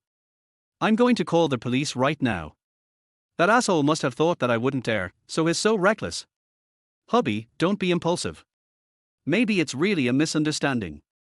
And there's Xiaoran's marriage to the Pei family. Li Suying wanted Xia Qing to completely lose Lin Guofu's support, but she didn't dare to call the police. What's more, Xiaoran and Pei Xiao were about to get engaged, and the Lin family couldn't afford a scandal for the time being. Lin Guofu turned around and said, but we can't let you and your daughter suffer such a great injustice. Compared to us mother and daughter, the reputation of the Lin family is the most important. Husband, if you really love us mother and daughter, why not let Qing get engaged? Qing treats Xiaoran like this, I'm afraid she is treating Master Pei like this. Dream on. She doesn't even look at what she looks like and dares to covet Master Pei. Lin Guofu's face changed again and again when he thought of his 200-pound daughter. Although he knew that Xia Qing did it for him, he still felt that it was a disgrace to the Lin family for her to be so fat. Then Qing is getting engaged. Do you have any good candidates? Lin Guofu asked with a sigh. A dark light flashed in Li Suyan's eyes, and she knew that her husband agreed. Chapter 23. Pei Xiao sees the beautiful scenery again. Pei family's old house. When Xia Qing went upstairs, Pei Xingyang, old man Pei, the nanny, and even an old pediatrician who was one of the most famous doctors in the country were all present. Our Hai brought Xia Qing up, and everyone's eyes were immediately focused on her. Grandpa Pei had met Xia Qing last night and didn't have a deep impression of her. He didn't expect that even Grandpa he couldn't handle her, so his grandson would invite such a fat girl over. His eyes were inquiring. Xia Qing greeted the old man's gaze neither servile nor arrogant, and after greeting him politely, he looked at Pei Xingyang. Mr. Pei, can I hold the child? Without waiting for Pei Xingyang to nod, Sister Zhang hurriedly handed the crying little guy to Xia Qing. Miss Lin, the young master has been crying since he woke up this morning. His throat is a little inflamed, and he hasn't had much milk so far. Let me see. Xia Qing ignored Pei Xingyang's scrutinizing gaze, took the child, held him in her arms and rocked him gently. Her movements were gentle and her eyes were soft. Don't cry, little baby, be good, little baby. The little guy was making a fuss at first, but suddenly stopped crying after a while, and began to nod his little head against Xia Qing's chest, again and again. Xia Qing looked up awkwardly and explained, maybe I'm hungry. I'll go feed the baby. The nanny said this but didn't dare to take the baby. Sister Zhang has been suffering from back pain since 5 o'clock. She is afraid of the child, fearing that he will cry again if she holds him. Apparently, the others had the same idea. The old man waved his hand and said, let Xiao Zhang suck it out and let Miss Lin feed it with a bottle. Yes, sir. Sister Zhang hurried to the inner room. Mr. He, what's going on? Pei Xingyang wanted to see something from Xia Qing's face, but found nothing. He turned his head and asked the old pediatrician beside him. As an authority in pediatrics, He Lao has seen too many strange illnesses in children, many of which cannot be explained by science. He can only answer, it should be that Miss Lin's aura can give the young master a sense of security. Babies are most likely to lack a sense of security when they are just born. However, this situation usually occurs when the child is dependent on the mother. Miss Lin's situation is indeed rare. After listening to this, Pei Xingyang looked thoughtfully at the scene where he was lying in Xia Qing's arms, not crying, but constantly rubbing his chest. Thinking of the scene he accidentally saw last night, he pressed his nose with the back of his finger. Grandpa, it's getting late, you should have breakfast with Mr. He first. Mr. Pei was relieved that the little guy didn't cry. He took Mr. He out and Pei Xingyang followed. After everyone went out, the sound of an electric breast pump could be heard from the inner room from time to time. Xia Qing hurriedly sat on the bed holding the little one, lifted up her shirt and quickly cleaned her. The little one, who had been waiting impatiently, rushed up directly. It must be very hungry. Such a small thing, but it sucked so loudly, as if it wanted to finish all the milk it had not had in its life. Xia Qing lowered her head and rubbed the little guy with her nose out of pity. The little guy glanced at her and continued eating. Pei Xingyang saw this scene when he opened the door. He froze and turned around abruptly. The blush on his earlobe spread little by little. The movement was not loud but it still startled Xia Qing. Xia Qing never expected Pei Xingyang to come back. Her face turned red and she immediately took off her shirt to explain, I just lied to him first. The little guy in his arms was not full yet and was dissatisfied with Xia Qing's actions. He started to cry, which seemed to confirm Xia Qing's explanation. Pei Xingyang didn't say anything. Fortunately, Sister Zhang came out at this time and hurriedly handed the bottle to Xia Qing. Miss Lin, try this. Okay. Xia Qing was unsure, but still handed the bottle to the little guy's mouth. The little guy was reluctant at first, so Xia Qing lowered his head and coaxed him softly, dripping juice on his lips. The little guy tasted the sweetness and started eating again. Sister Zhang secretly breathed a sigh of relief, and so did Xia Qing. She was really worried that the little one would only eat her breast milk in the future. Fortunately, I can use a bottle and don't have to worry about him being hungry. When Xia Qing looked up again, there was no one at the door. Xia Qing's cheeks turned slightly pink. How much did Pei Xiao see just now? Did he believe his explanation? Chapter 24. The Pei family wants to hire me as a confinement nanny? After eating and drinking, the little guy, who was tired from playing around, finally fell asleep. His nostrils were wheezing and his nose was a little blocked from crying. Sister Zhang applied a hot towel to the baby for a while, and the baby felt better but couldn't hold on and fell asleep. Another confinement nanny was watching over the baby, and Xia Qing then got up carefully. When I went downstairs, Mr. He had already left, and Pei Xingyang and Mr. Pei were playing chess. Seeing Xia Qing, the old man waved and said, "I heard from Yang that you are Xia Ran's sister. How old are you?" "I just turned 18. Xia Qing answered with a smile, but deep down she was thinking that in 2 months she would be turning 28. Still a little girl. Elder Pei sighed softly. She was admitted to Yangjing Medical University last year. What a good girl. Xia Qing glanced at Pei Xingyang, who had been silent since she came downstairs, and said, "Yeah, freshman. This time I'm going home."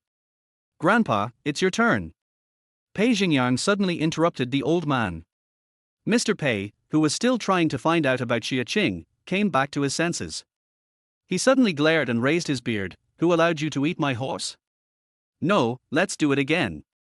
"Grandpa, you have already regretted it once." Pei Xingyang reminded leisurely. Mr. Pei paused, his wrinkled but kind face showed innocence. "Did I?" "You have." As he said that, his slender white bones pulled the car to the middle. "Will. Not cute at all." The old man got angry after seeing it and pushed the chess piece forward. "No more, no more." Pei Xingyang stood up gracefully. "Ms. Lin, let's talk." Xia Qing thought of the scene just now.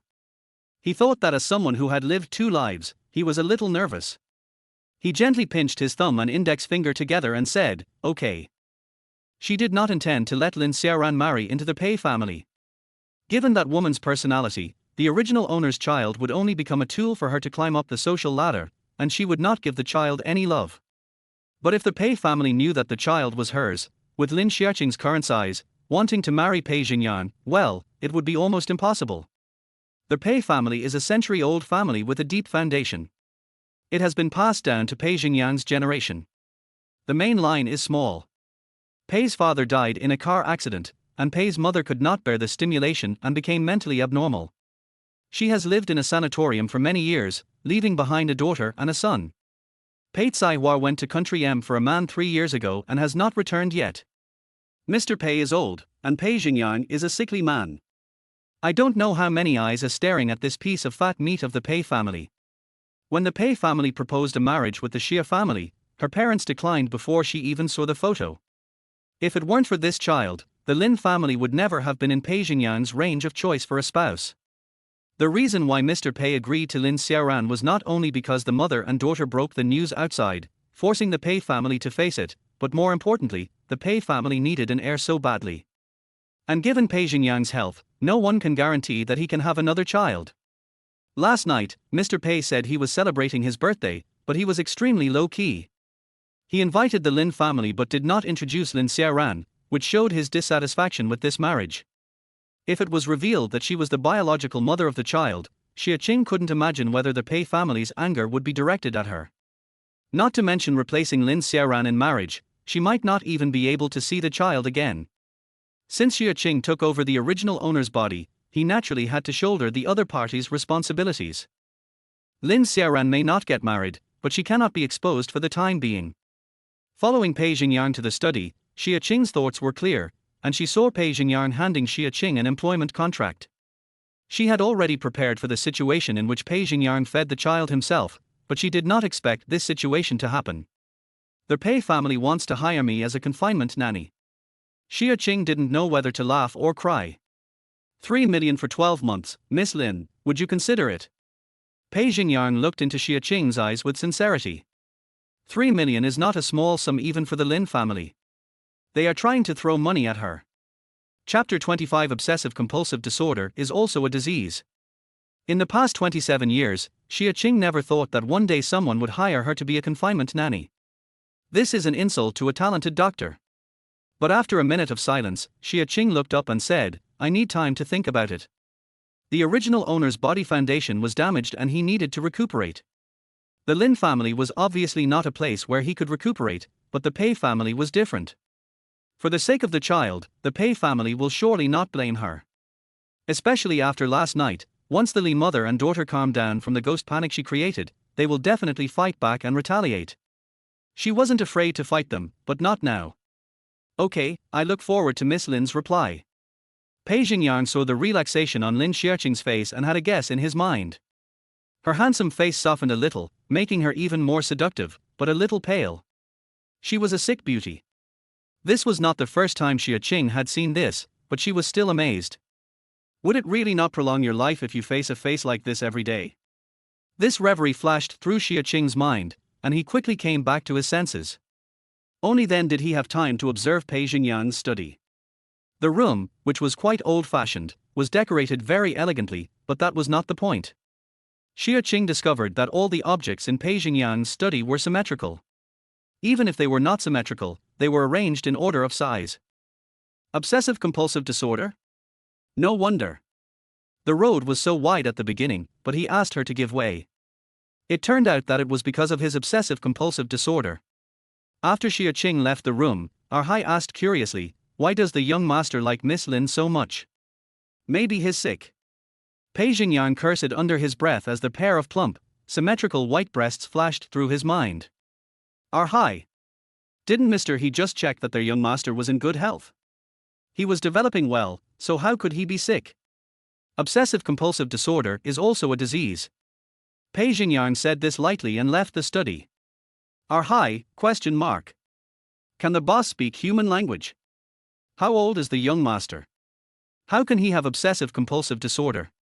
Besides, this is not hereditary. Xia Qing had lunch at the Pei family's old house. The dishes were light as the old man was old, and there were also a lot of medicinal foods. The chicken soup was golden in color and had a rich aroma. Xia Qing enjoyed the meal very much. Although Mr. Pei was dissatisfied with the marriage with the Lin family, he did not vent his anger on Xia Qing. His attitude was gentle, and he was indeed a good elder. But Xia Qing knew that the Pei family had not been in chaos despite internal and external troubles, all thanks to the energetic old man in front of him, who was only kind to his grandson. After lunch, Xia Qing went upstairs and made an excuse to let the wet nurse and confinement nanny go to eat. She sent them away and quickly fed the little one. The little guy was in a good mood and stayed beside her obediently, staring blankly. This kind of comfort was something Xia Qing had never experienced in his previous life, when surgery was always like a battle. It was the first time he felt relaxed since his rebirth. But this rare moment of peace and tranquility did not last long, as the cell phone in her bag started ringing loudly. Afraid of waking up the baby, Xia Qing hung up the phone directly. But the other side did not give up and continued to fight. Xia Qing glanced at the child and quietly left the room. Just then the nanny came in and said, "Sister Zhang, I'm going to answer the phone." Finding a quiet corner, Xia Qing answered the phone. "You are becoming more and more ignorant. You even dared to hang up on me. You hurt your aunt and Xiaoran so much that they didn't even come to the hospital. How could I, Lin Guofu, raise a cold-blooded person like you? You have 30 minutes to get to Chennai right now." After saying this, Lin Guofu hung up the phone. Xia Qing didn't even have time to say anything. Hearing the beeping sound of the call being hung up, a sneer appeared on the corner of his lips. It seemed that the Li mother and daughter had been trying to sow discord behind their backs. "Go to the hospital." "Okay, har har." Chapter 26. Pei Xiao gets angry for no apparent reason. After hanging up the phone with Lin Guofu, Xia Qing dialed 110. When she turned around, she saw Pei Xingyang leaning against the wooden carved railing, with one hand in his pocket, looking at her with a smile. Xia Qing was stunned, looking at the man with a raised corner of his lips. She was a medical student and had always been more rational than emotional. But at this moment, she imagined that if this man had black hair and a white brocade robe, he would be able to cover up this spring scenery. But it took only a moment for me to regain my senses, and I became curious about how much he had listened to during the phone call I had just made. Mr. Pei likes to eavesdrop. Xia Qing took the initiative. "This is my home." Pei Xingyang had no awareness of intruding into other people's privacy. His tone was calm and his posture was leisurely. Xia Qing nodded, "That's right." After saying that, he was about to leave, but Pei Xingyang didn't move. "Going to Chennai? I'll take you there." There was a hint of mischief in his tone. He was there before Xia Qing answered the phone. Lin Guofu's voice on the other end was very loud, so there was no reason for him not to hear it. Xia Qing paused and looked back at Pei Xingyang, as if trying to find out from him why he said this. "On my way." In fact, Pei Xingyang himself didn't know why he said this. He was aware of Lin Xiaoqing's situation the last time he was at the Lin family. She just hung up Lin Guofu's phone and called the police. It must be no small matter. Well, I suddenly wanted to join in the fun. First time in life. Pei Xingyang was very curious about how many sides this fat girl had. Xia Qing raised her eyebrows, not thinking that the man in front of her had such good intentions. By the way, let me show my sincerity in hiring Miss Lin. Pei Xingyang had a pair of narrow amber eyes, which looked sincere and seductive when he looked at people. You're welcome. The Pei family's old house is halfway up the mountain, and it's inconvenient to take a taxi. She can't stand the wind now. Heh. Pei Xingyang raised his eyebrows. He was very curious about how Lin Xiaoqing, with such a personality, could have been humiliated in the Lin family for so many years. Could it be that he was pretending to be a pig to eat the tiger? After giving a few instructions to Sister Zhang, Xia Qing followed Pei Xingyang downstairs. However, when passing by the stairs, she suddenly felt an unfriendly gaze. She subconsciously looked over and saw the confinement nanny hanging clothes by herself. Xia Qing roughly understood what was going on, but didn't take it too seriously and continued to follow Pei Xingyang. Our high saw Xia Qing and looked at his young master in confusion. You and Miss Lin are not going the same way. Go and love sincerely. Yes. As a qualified bodyguard and driver, our high didn't dare to ask any more questions. The car drove slowly down the mountain. Xia Qing looked at the man who always looked pale, but was caught red-handed. Do you like me? Pei Xingyang asked naturally. Not to mention the Pei family's background, just his face has attracted countless bees and butterflies. Pei Xingyang was not surprised that a fat girl fell in love with him. But I didn't expect that I would fall into Lin Xiaoran's trap. Xia Qing thought she had heard it wrong, but after looking at the man's face, she nodded secretly. Yeah, very beautiful. Pei Xingyang's hands froze, and our high looked at the road nervously. The second young master hated being told that he was handsome the most. But it's more of an appreciation. I prefer muscular men. And he has to have well-proportioned muscles. She can't afford a delicate man like Pei Xingyang. Click. The leg of the gold-rimmed glasses that Pei Xingyang was about to put on broke. While our high's heart was trembling, he gave Xia Qing a thumbs up in his heart. I don't know if this girl has low emotional intelligence or is just a little bit stupid. Do you dislike me? After a while, Xia Qing heard a deep male voice. It was not as clear as usual, but carried an undetectable anger. Xia Qing looked at Pei Xingyang in confusion. You are my future brother-in-law, why should I dislike you? Is this innocent look serious? Pei Xingyang took a deep breath. The fat man was right. Why should he care whether she disliked him or not? Besides, did it matter? But why is he so angry? So she pestered him that day just to take advantage of him, and paying him back was just an excuse. He was despised and exploited by a fat woman, but for the first time in more than 20 years, he showed kindness and took her to the hospital. Pei Xingyang took a deep breath. Years of gentlemanly upbringing helped him calm down. Get off. Didn't calm down. Chapter 27. Watching the fight in the rich family's house. Xia Qing stood in the afternoon dusk, looking at the car in the distance, his eyes full of disbelief. Where was his gentlemanly character? The beauty's mood is indeed changeable. Fortunately, they had already arrived in the city, and Xia Qing hailed a car to Qinghai Hospital. When we entered the ward, the police had already arrived. How do you come here? Lin Guofu said in a rush.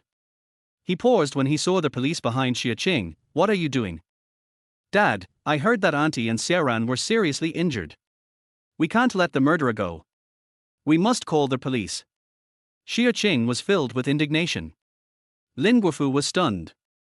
He looked at his wife and stepdaughter, then at his daughter who had a serious expression on her face. Could it be that they had misunderstood Qingqing? These two are the victims, right? Please explain the situation at that time. Although the Nancheng Lin family is not ranked in the top 10 wealthy families in Jin City, it has been rumored recently that they are getting engaged to the Yang Jingpei family, and the eldest daughter even gave birth to a son for the sickly man of the Pei family. A mother's status depends on her son, so we cannot be negligent in matters concerning the Lin family as instructed by our superiors. The police officer turned on the recorder. Qingqing, what are you doing? Li Suyin looked at Xia Qing's calm eyes, and suddenly felt bad. Could it be that this damn girl had some evidence? Or was she deliberately trying to ruin Xiaoran's marriage? When Li Suing thought of this, Lin Xiaoran obviously thought of it too. A cold light flashed in her eyes. She didn't believe that she couldn't kill a stupid fat guy. She lowered her eyebrows and reached out to tug at Lin Guofu's collar. Dad, let's treat this as an accident. Don't pursue it anymore. Qing didn't do it on purpose. Xia Qing looked at Lin Xiaoran. What do you mean by that, Xiaoran? I don't understand. Dad, the gardener may really just dislike Mom and me, so please stop making things difficult for my sister. Lin Xiaoran said as tears rolled down her cheeks, looking so pitiful with tears in her eyes. Xia Qing, with such acting skills, why don't you make a debut? The policemen who had come to show their courtesy suddenly became flustered and their hearts began to beat with curiosity. Could it be that they had encountered the legendary family feud? But Miss Lin lying on the bed looked so pitiful. Could it be that this fat guy really hired someone to harm her? But if it was really this fat guy who caused it, why did she call the police? Policemen Xiao Zhao and Xiao Qian turned aside and pricked up their ears. You still have the nerve to say you don't understand. Niu Dazhang has already confessed. He said that you spent money to retaliate against your aunt and Xiaoran. They were kind and didn't want to make things difficult for you, but you took advantage of their kindness and acted so arrogantly. Police, lock her up. She doesn't know what the law is unless she learns a lesson. Lin Guofu was heartbroken by Lin Xiaoran's crying and yelled at Xia Qing in anger. Xia Qing knew from Lin Xiaoqing's memory that her father favored the Li mother and daughter. It was understandable in the previous few times, but today he really learned something new. Isn't there surveillance in the villa? Dad, why don't you turn on the surveillance and see what's going on? Xia Qing said to Lin Guofu, but his eyes fell on Li's mother and daughter. However, the mother and daughter looked calm, especially Lin Xiaoran, who had an even colder look in her eyes. She thought the fat man was really stupid. Since they were able to attack her last night, how could they have turned on the surveillance camera?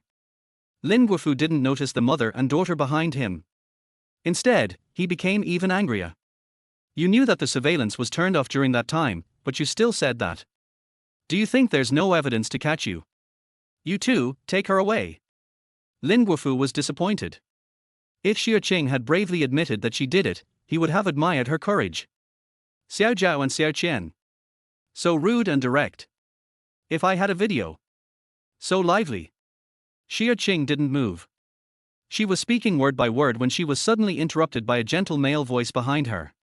She turned her head subconsciously. It turned out to be their gentleman who had just thrown her on the street. Chapter 28, the most difficult to get rid of the beauty's favor. Mr. Pei? Please come and see Xiaoran. Come in. Lin Guofu suddenly saw Mr. Pei, ignored what Xia Qing had just said, and invited him warmly.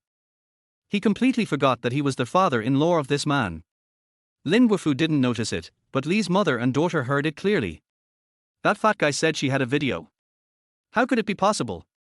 But if she didn't have one, how could she dare to say it in public? While the two were feeling anxious, Pei Xingyang had already entered the ward. Lin Xiaoran's eyes were instantly attracted by the noble and handsome man. Second young master, you're here. As she spoke, she reluctantly sat up. Her face, which had been pale just now, suddenly flushed, and her pretty face was full of the shyness of a girl in love. Pei Xingyang didn't even glance at Lin Xiaoran, who was looking at him attentively. Instead, he looked at Xiao Zhao and Xiao Qian, who were huddled in the corner. Police? Xiao Zhao and Xiao Qian stood up straight immediately. They had heard a lot of rumors about the second young master in the police station. The outside world's evaluation of this Pei family eyeball was that he was an elegant and gentlemanly person with unparalleled handsome appearance, but unfortunately he was a sickly person. However, they heard from above that this sickly person was truly sickly and ruthless. Before the Pei family's main business was completely moved to Yangjing, the second young master personally sent his uncle and two nephews to prison. He killed them ruthlessly without any regard for their relatives, and those he injured and disabled secretly were another matter. He was only 17 years old at the time. A man who has the reputation of being a sickly person but has managed to support such a huge business empire to this day is so gentlemanly and elegant. Is this a lie? The two young policemen looked at Pei Xingyang in front of them and suddenly remembered an old saying, it is hard to forget the favor of a beautiful woman. Oh, misunderstanding, misunderstanding. If you two have nothing to do, I'll take you out. Qing, go pour tea for your brother-in-law, and Xiaoran can talk to the second young master. The Lin family had already embarrassed themselves in front of Pei Xingyang last time, and now the police were involved. Lin Guofu couldn't guarantee that his marriage with the Pei family would go smoothly. As for who is right or wrong, it doesn't matter. Lin Guofu is a businessman after all. Xiao Zhao and Xiao Qian had not yet come out of Pei Xingyang's aura when they were about to be sent away, and walked out in a daze. Pei Xingyang glanced at Xia Qing, who was interrupted, and suddenly said, "Wait." Lin Guofu froze in his tracks. Xiao Zhao and Xiao Qian, who were still in a daze, turned around stupidly and looked at the young man who was sitting on the sofa but whose aura controlled the whole situation. "What's going on, second young master?" Lin Guofu felt a little uneasy. "What are you doing here?" Pei Xingyang ignored Lin Guofu and his amber eyes fell on Xiao Zhao. Xiao Zhao suddenly felt a cold light hitting him, and shook off the goosebumps on his body. "We received a call. Someone attacked Mrs. Lin and Miss Lin, causing serious personal injury." "Really?"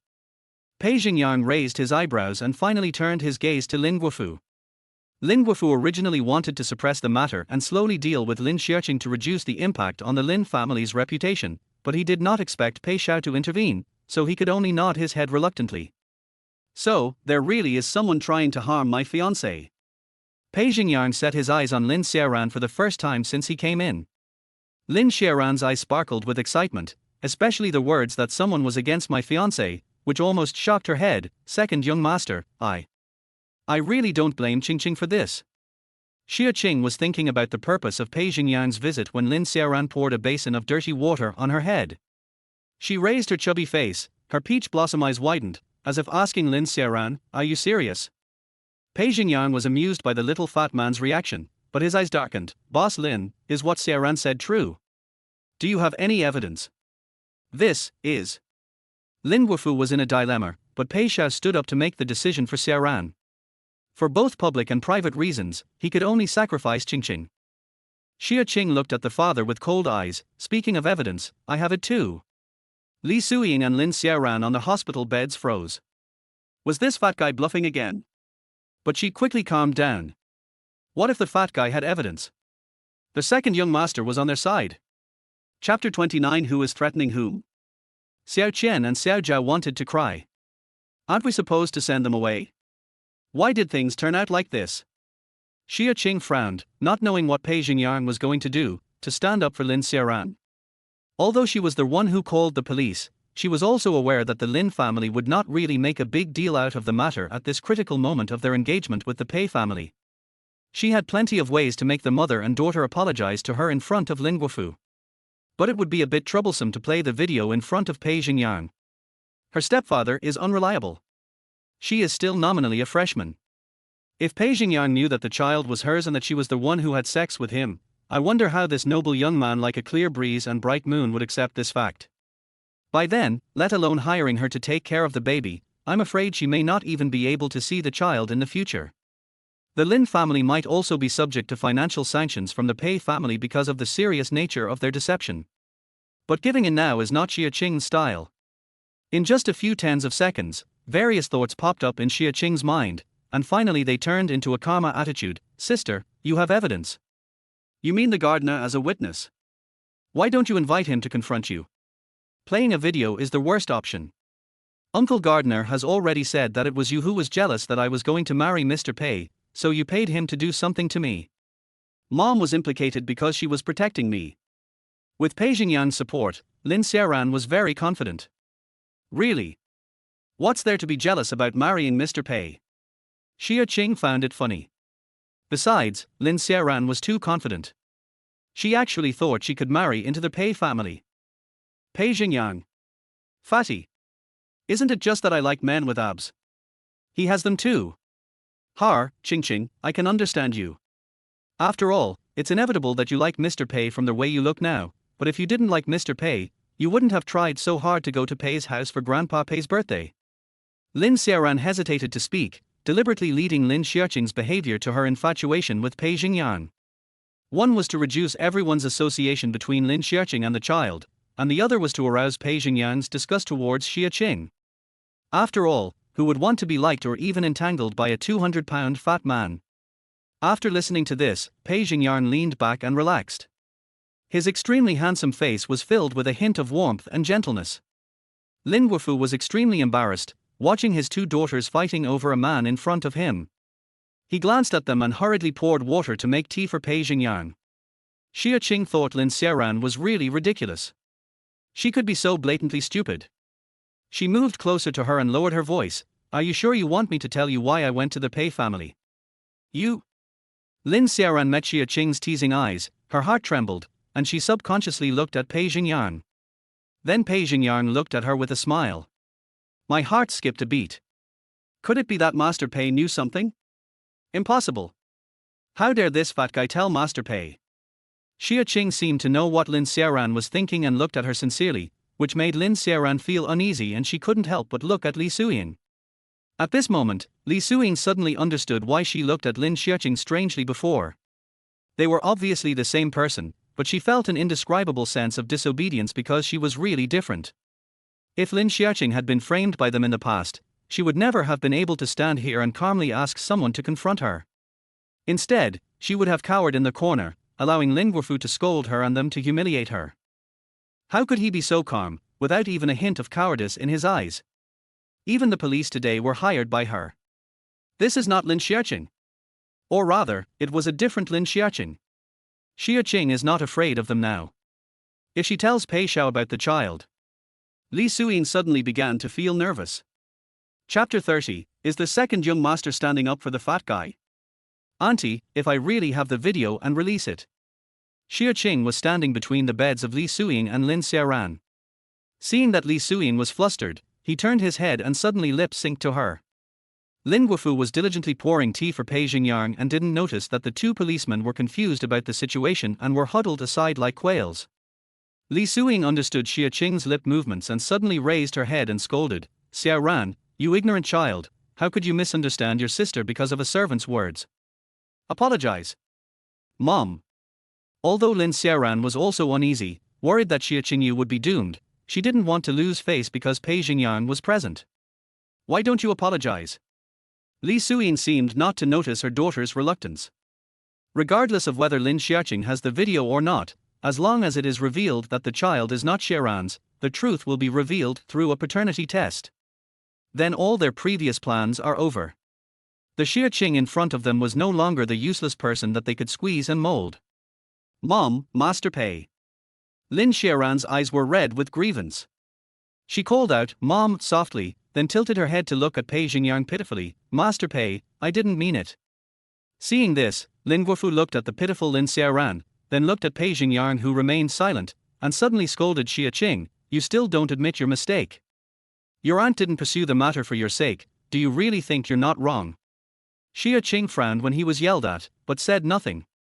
He just looked at the middle-aged man in front of him calmly. He is Lin Xiaoqing's father, but not her Xia Qing's father.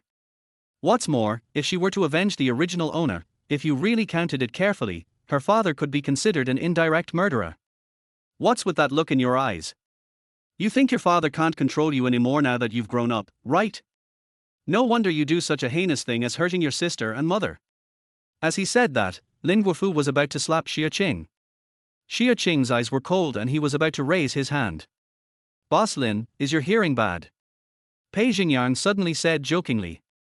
Lin Guofu froze and turned back in confusion, second young master, what is this? What does this mean? Didn't your wife say that it was Miss Lin who slandered the fat boy? Didn't you hear it? Pei Xingyang held the teacup in his hand, stroking the cup carefully, but did not drink it.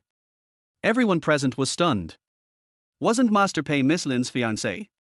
Why did he seem to be protecting this fat guy? Lin Guofu was also confused by Pei Xingyang's words. If it wasn't for you, the second young master, why would he insist on taking action against his youngest daughter? Xiaoran, if you do something wrong you should admit your mistake and apologize. Otherwise, how can you be the young lady of the Pei family? Don't you think so? Pei Xingyang changed the subject and suddenly looked at Lin Xiaoran, who was full of surprise. Lin Xiaoran, who was still wondering what happened to the second young master, was suddenly questioned. She was stunned for a moment, and when she met those amber eyes, she nodded blankly as if she was bewitched. Pei Xingyang's tone suddenly changed, why don't you apologize? Xia Qing raised her eyebrows. What was young Master Pei talking about?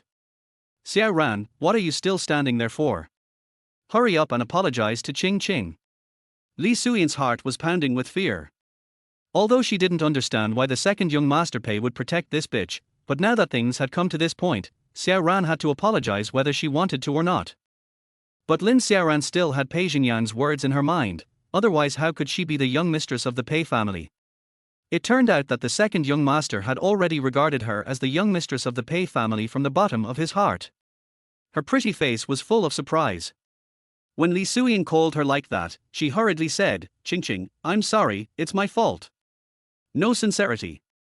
Before Xia Qing could speak, Pei Xingyang replied for her. Lin Xiaoran was stunned for a moment before she realized something was wrong.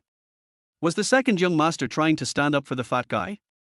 Chapter 31. The fatty is right. After realizing what was happening, Lin Xiaoran's eyes widened, full of disbelief. Why would the second young master stand up for the fat guy Lin Xiaoqing? Why? And how can she be sincere after she has already apologized? Xia Qing's eyes fell on Pei Xingyang. What was this man doing? Was he attracting hatred for her?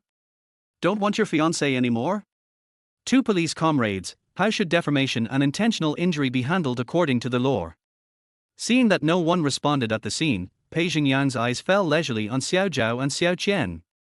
Xiao Zhao and Xiao Qian, who were cued, swallowed their saliva and answered in unison, "Anyone who commits this crime shall be sentenced to fixed-term imprisonment of not more than 3 years, criminal detention, controlled release, or deprivation of political rights." That's not necessary. Xiaoran is my fiancée. How can you sentence her? You might as well slap yourself twice. After saying that, he raised his head and looked at Xia Qing. Little fatty, she is your sister. You won't sue her, right? Goddamn little fat guy. Xia Qing laughed awkwardly. How could that be? Master Pei said to slap me twice, so let's slap me twice. Why should I fan? Shut up. Lin Xiaoran didn't expect Pei Xingyang to ask her to slap herself twice to apologize to Lin Xiaqing. When had she fallen to the point of apologizing to this fat guy and even slapping him? But before she could open her mouth to protest, she was interrupted by Li Suyan. Lin Xiaoran's eyes were full of tears, not only because of the shame, but also because of Pei Xingyang's attitude. Dad. Lin Xiaoran looked at Lin Guofu aggrievedly and called him Dad, with tears in her eyes. In the past, Lin Guofu doted on her the most. Lin Guofu met Lin Xiaoran's aggrieved and helpless gaze. He looked up to speak but saw Pei Xingyang's teasing eyes and his biological daughter who was looking at him coldly. He changed the words that were on his lips and said, "Xiaoran, the second young master is doing this for your own good." Dad, Lin Xiaoran's eyes were full of disbelief. Is this still the stepfather who is so proud of her and dotes on her? They are all hypocritical liars. For her own good. Then the fat guy Lin Xiaqing should be sent to jail. Because of the shame and the sudden changes, Lin Xiaoran could no longer maintain the pitiful look on her face. Li Suyan was anxious. She said she could apologize and slap her, but Xiaoran's personality could not be changed. Bang! Just when Lin Xiaoran was looking at Xia Qing with hatred, Li Suyan crawled to her bedside at some point and slapped her hideous face twice. The beating was really severe. Lin Xiaoran was stunned. Her cheeks quickly became red and swollen. She stared at her mother blankly. Li Suyan had already turned her head away, her eyes filled with tears. "Husband, it's all my fault that I didn't teach the child well." She burst into tears before she could finish her words. Pei Xingyang put down the teacup and looked at Xia Qing as if asking, "Are you satisfied?" Xia Qing did not expect Li Suyan to be so decisive. No wonder she could make Lin Guofu dizzy and make the original owner die with regret. What a good trick! Fortunately, she didn't take out the video today, otherwise she wouldn't know how this woman would bite back. When the time comes, he will call her a ghost and no one will believe it. The original owner's scumbag father will clean up the mess for this woman first. Ignoring Pei Xingyang's gaze, Xia Qing looked at Lin Xiaoran, whose cheeks were red and swollen and whose eyes were filled with resentment. "Xiaoran, are you okay? We are all family, so you are too polite, auntie. However, the engagement banquet is in 2 months, so you have to take good care of your injury. Don't be so kind and believe everything anyone says in the future." Fatty. Second young master. Xia Qing suddenly looked up. Lin Xiaoran subconsciously looked at Pei Xingyang, but saw that the man had already stood up and whispered, "Second young master, I didn't." The fat guy is right. Lin Xiaoran's cheeks were swollen and painful, and she was almost suffocated by this sentence. Why did she hear from the fat boy's words that the second young master was very affectionate towards the bitch Xia Qing? Chapter 32, Is she willing if she is fat? The more Lin Xiaoran thought about it, the angrier she became. Her hands tightened and she grabbed the bed sheet fiercely. A layer of resentment rolled out in her eyes as she looked at Lin Xiaoqing. This fat guy must have done something. Unexpectedly, I don't know if it was because of anger, but my leg, which had already been fractured twice, suddenly began to cramp. Oh, Mom, it hurts so much. Lin Xiaoran groaned in pain, her swollen cheeks turned purple, beads of sweat appeared on her forehead, and she rolled around on the bed in agony.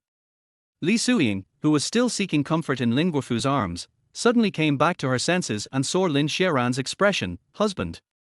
Lin Guofu hurriedly helped Li Suying to the bedside, pressed the call bell, and soon the doctors rushed in. Pei Xingyang stood up, his exquisite and handsome face did not show much emotion, but when he passed by Xia Qing, he said, "Let's go." Xia Qing looked at the man, as if trying to figure out what he was thinking, but found nothing. She glanced at Lin Guofu, who was worried about Lin Xiaoran along with Li Suying, shrugged, and followed him. Xiao Zhao looks at Xiao Qian looks at Xiao Zhao, should we leave too? Don't leave, stay for the new year. After leaving the ward, our Hai came up to me and said, Sister Zhang has been looking for Miss Lin several times. Yeah. Pei Xingyang nodded and looked at Xia Qing, have you considered it? The salary is good, I agree. Today, young Master Pei gave her such a favor, so she naturally had to return the favor. You know what's good for you. Pei Xingyang curled his lips in pleasure. His tall figure and stunning appearance made the young nurses around him look back frequently. Xia Qing did not comment. Pei Xingyang had long discovered that this woman was not as simple as she appeared, so he didn't care much and only told our Hai, send Miss Lin back to the old house. Can I take a taxi myself? I don't really like getting off the bus halfway. Xia Qing said calmly, but one could sense the sarcasm if one listened carefully. Pei Xingyang touched his nose with the back of his finger and said, come pick me up later. This was said to our Hai.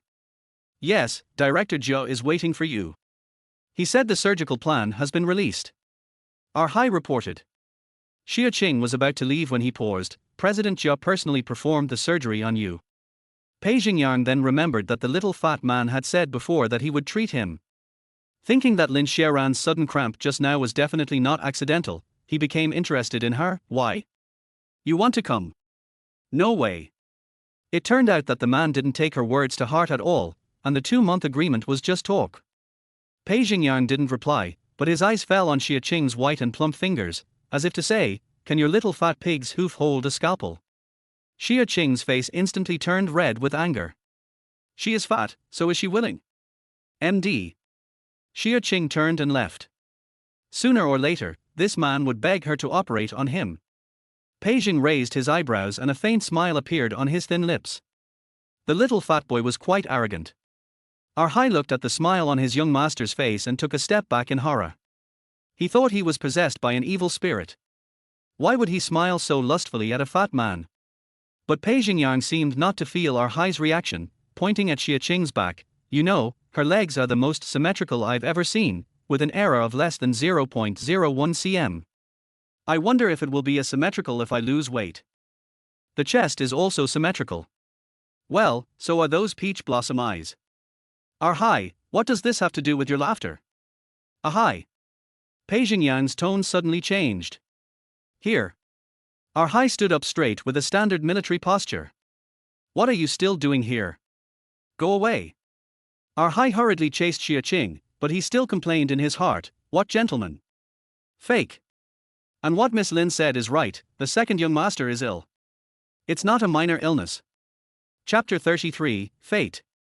Xia Qing got in the car and called Aunt Yun. Qing, where are you? Yunyang held her old cell phone and looked into the villa nervously.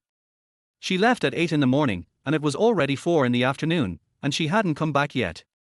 Yunyang was very worried about Xia Qing. Aunt Yun, I have something to do and can't come back tonight. I've booked a hotel for you online. Go there now and I'll come to see you tomorrow. She is not here today and the mother and daughter of the Li family are in the hospital, but Li Jinquan is here and may take his anger out on Aunt Yun. Yun Yang heard this and said, "No need, Qing, don't spend money recklessly. The living expenses given by the madam are limited. I'm fine. You can come back early." After saying that, Yun Yang hung up the phone. Holding the daily necessities she bought for Xia Qing, she was about to enter the house when she saw Li Zhengquan with a bandage on his hand. She shrank back in fear. "Li. Butler Li. In the car." Xia Qing frowned after hanging up the phone, sent the hotel address and room number to Aunt Yun, and reminded her again in a text message before feeling relieved. At this time, Hai's phone rang. It was Pei's house urging him. The car accelerated, and Xia Qing rushed back to the Pei family where the little guy was making a fuss. "Miss Lin, you are finally back. The little master is not eating properly. Come and have a look," Sister Zhang said as she handed the little guy to Xia Qing's arms. Xia Qing held the little guy in her arms and pinched his ears amusingly. "Little rascal, why don't you eat grandma's food properly?" The little guy in her arms ignored her and kept rubbing against her chest. There were other people around. Xia Qing blushed, put the pacifier into the little guy's mouth to change the subject. "Sister Zhang, has Mr. Pei named the baby?" These days she was so busy feeding the little guy that she even forgot to ask his name. "His nickname is Xiong, and I don't know his full name. Sister Zhang always calls him Young Master and rarely calls the little guy by his name." Xia Qing was stunned. "Bear." Yes, Mr. Pei felt that the second master was weak, so he nicknamed the young master Xiong, which means Xiong Zhuang. Sister Zhang sighed softly. "Xiong Zhuang, Xia Qing. Are you serious? If they have another child, this one will be called Big Bear and the smaller one will be called Little Bear." She suddenly found it difficult to look directly at the baby in her arms, and could not imagine his future straight body. But after saying that, Sister Zhang thought of Xia Qing's body shape and added with emotion, "I think Mr. Pei likes Miss Lin very much. He said that she has a good body and is good at giving birth." Har har. Xia Qing smiled fakely. Of course, she gave birth to such a big fat boy weighing more than 8 kilograms. Baby bear, eat well and grow strong in the future. As for her figure, please keep this topic to yourself.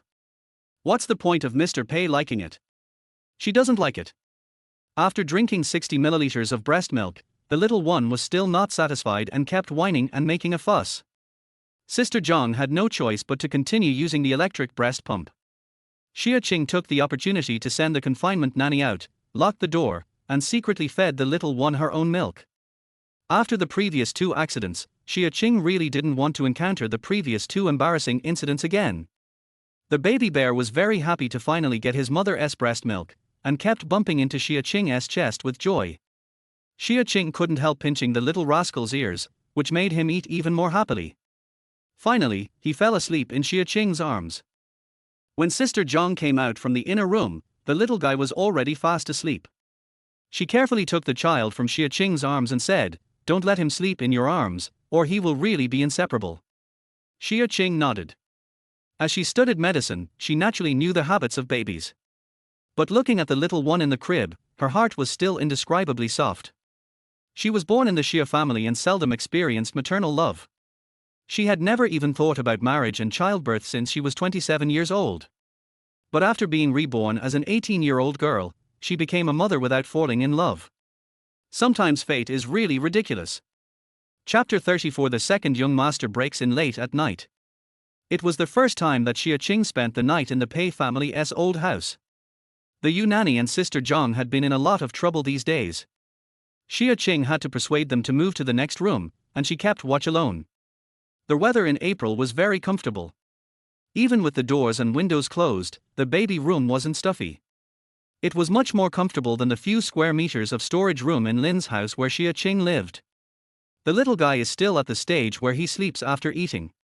He only has 2 needs, eating and defecating. He will be very well behaved if these needs are met. Xia Qing lay on one side and finally had time to observe the baby, who was only 10 days old. "Hi, I'm Mom." The little guy was sleeping soundly and was not affected at all. Xia Qing couldn't help laughing, but she felt heavy after laughing. Her contract with Pei Xingyang was for half a year. How would she stay with Xiong after half a year? Besides, 18 is just the beginning of life. How can she raise a child? She has so many things to do. How can she take care of a child? There was no way the Pei family would give it to her. You can't let Pei Xingyang marry her? A man like Pei Xingyang had difficulty marrying Lin Xiaoran, so marrying a 200-pound fat woman. What a joke. But even if he was willing, she might not be willing. Especially her. Thinking of Jia Junkai, Xia Qing's eyes suddenly dimmed. A 5-year-long secret love was strangled in the separation of life and death before it could be confessed. I just wonder if it would be too late for her to confess with her current appearance. I thought that my senior brother might tell her in a serious and cold tone, I don't like women with excessive body fat. I suggest you go to the physical examination department of our hospital for a comprehensive examination to maintain your health. Qinghai Hospital is dedicated to serving you. Har. Boom. Boom. Boom. Xia Qing imagined herself being rejected and laughed out loud, but then she heard a rhythmic knock on the door. She subconsciously straightened her pajamas and stood up. Sister Zhang. I. There was a hint of hoarseness in the clear voice. Pei Xingyang. Xia Qing was surprised. She looked at the time. It was already 11 o'clock. Pei Xingyang was knocking on the door at this time to see the child. After hesitating for a moment, Xia Qing opened the door and saw a tall body falling in. She subconsciously held it and smelled a sweet and fishy smell. It was blood. He hurriedly helped the person in and locked the door. Are you hurt? Aren't you a doctor? Pei Xingyang was helped to the sofa, his face paler than usual. The cold white skin that women envied was now without a trace of blood. He looked sickly yet charming. When he asked the question, the corners of his lips curled slightly, and he played the role of the sick beauty to the extreme. Xia Qing was dazzled by the beauty before answering, what's the injury? Gun. Pei Xingyang lifted up his black shirt as he spoke, revealing his beautiful abdominal muscles. There was a bullet scratch on his abdominal muscles, a wound about 5 or 6 centimeters long. Not shallow. Xia Qing was stunned. She really didn't expect that the seemingly weak Pei second young master had abdominal muscles. This was really God's favor. Don't you have a heart disease? How did you train? Pei Xingyang was very satisfied with the fat man's first sight of his abdominal muscles, and a hint of joy appeared on his pale face. Like it. Unfortunately, I'm not interested in girls weighing 200 pounds. I have a bad heart. Can't bear it. Xia Qing. Is this what I'm asking? A 200-pound fat girl helps you dial 120 or 110. Xia Qing sneered. There's a medicine box. Help me sew it and don't disturb Grandpa. He was careless today and didn't expect to fall into the trap of his third uncle. My hands are clumsy, are you sure? Xia Qing felt that this man was really patient. With such a big wound and his own heart problem, he could hold on and not go to the hospital. At this moment, his face was pale and there was no other color. Don't you want to prove your medical skills? I'll give you a chance. He was clearly asking for help, but this young master made it seem like arms. Xia Qing smiled. Promise me one condition. Of course you have to pay for medical treatment. Chapter 35. Does Mr. Pei want to change his attending physician? What conditions? He actually negotiated with him? Pei Xingyang raised his eyebrows. This little fat guy was really brave. He dared to mention it even though he knew he was shot. I thought of telling you. Xia Qing had already brought the medicine box while speaking. Seeing Pei Xingyang didn't agree, don't dare. Har har, let's start. Pei Xingyang didn't think that he would not be able to meet the conditions of a fat man. Xia Qing suddenly smiled. Aren't you afraid that my condition is to marry you? Pei Xingyang paused. Ms. Lin doesn't seem like such a boring person. That's right. A 200-pound fat guy like me usually looks for someone with a good physique. After saying that, Xia Qing suddenly used a cotton ball to disinfect. Pei Xingyang frowned in pain, but he kept pondering Xia Qing's words in his mind. Was this little fat guy dissatisfied with his poor health and inability to satisfy him? A pair of narrow amber eyes looked at the pair of plump white hands moving on his abdominal muscles with great doubt, as if asking, what did you just want to express? Xia Qing glanced at the man and seemed to answer, it's just as you guessed. Fuck. Pei Xingyang felt that he actually understood what this damn woman meant. She was looking down on him. No, no, no. The second young master was resentful. How could he prove to a fat man that he was capable? Just at this moment, Xia Qing directly rubbed the cotton ball into his wound. Pei Xingyang was so painful and angry that he exploded. Xia Qing paused. It is said that the second young master of the Pei family is a handsome man, a gentleman and an upright person. Seeing is believing. Pei Xingyang. Take a deep breath. There are shell fragments that need to be cleaned up, just bear with it. Xia Qing seemed to have just said the most ordinary words. After he finished speaking, his face was calm and serious, no less than any surgeon. Pei Xingyang frowned. This is not a little fat boy, but a fox. He's just the fat and sharp-tongued kind. However, what surprised Pei Xingyang was that he did not feel the pain as expected. To be exact, he felt pain, but the degree was different from what he expected. Instead, his body felt numb when he was touched. He was conscious, but his body's perception became dull. His handsome brows were slightly furrowed, and he focused on watching Xia Qing help him treat his wounds. She moved very skillfully. After cleaning the wound, she immediately sutured it. At the beginning, her movements were not fast, but as she got used to it, her plump white hands moved faster, and finally tied a beautiful knot on his abdominal muscles. All right. Pei Xingyang, this speed. He had watched Jia Juankai's surgery, and he knew that ordinary wounds could also be done, but that was the result of years of study and clinical experience. But the fat man in front of him, are you a medical student? It would be impossible to develop such a steady and fast suturing speed without 10 years of practice. Moreover, he had a gunshot wound. Ordinary medical doctors would probably have been scared to tears. He is gifted and it is hard to give up. Does Mr. Pei want to change the attending physician? Xia Qing boasted. Pei Xingyang didn't respond. He suddenly remembered that the fat girl said she could see human organs. If you do my surgery, what is the success rate? What are the side effects? Xia Qing didn't answer him. His eyes fell on Pei Xingyang, and he looked him up and down, and finally stopped at his chest. Your heart problem is not congenital, there is. Woo, wow wow wow. Xia Qing had just said half of her words when the baby in the crib suddenly started crying. Xia Qing stood up abruptly and said, put away the things. Be careful if they come over. I'll go see the child. Pei Xingyang. This girl was very clear in her instructions. After cleaning the trash can, Pei Xingyang saw Xia Qing clumsily applying a diaper to the baby. There was a thin layer of sweat on her forehead, which made her skin look even smoother and whiter.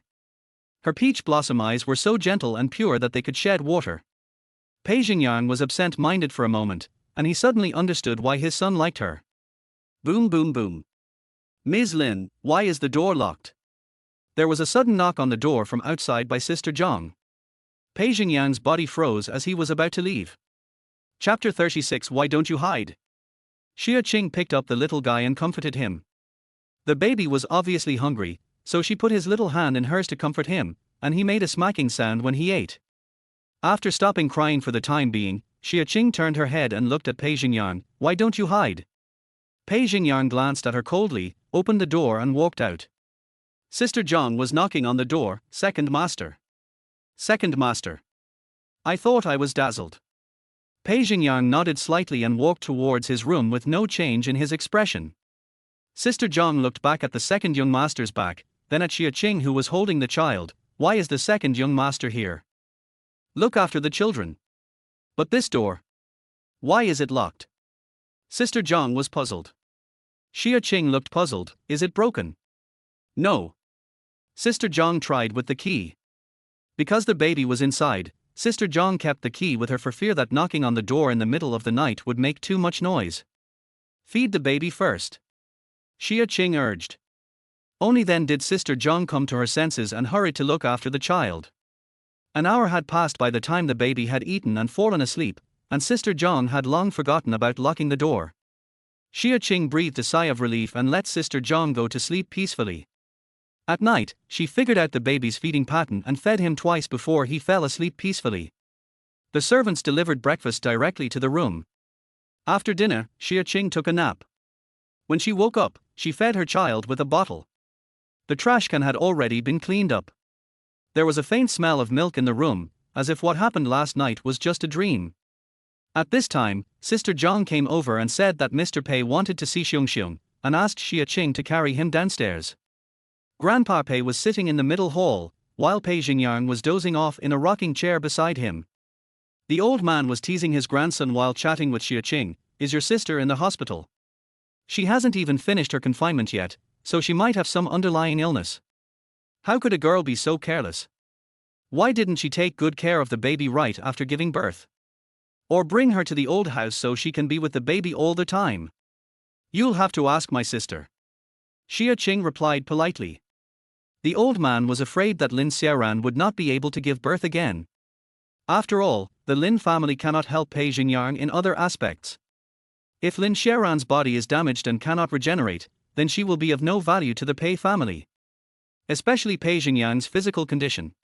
The living room was well lit, and Arhai was rocking in the rocking chair from time to time.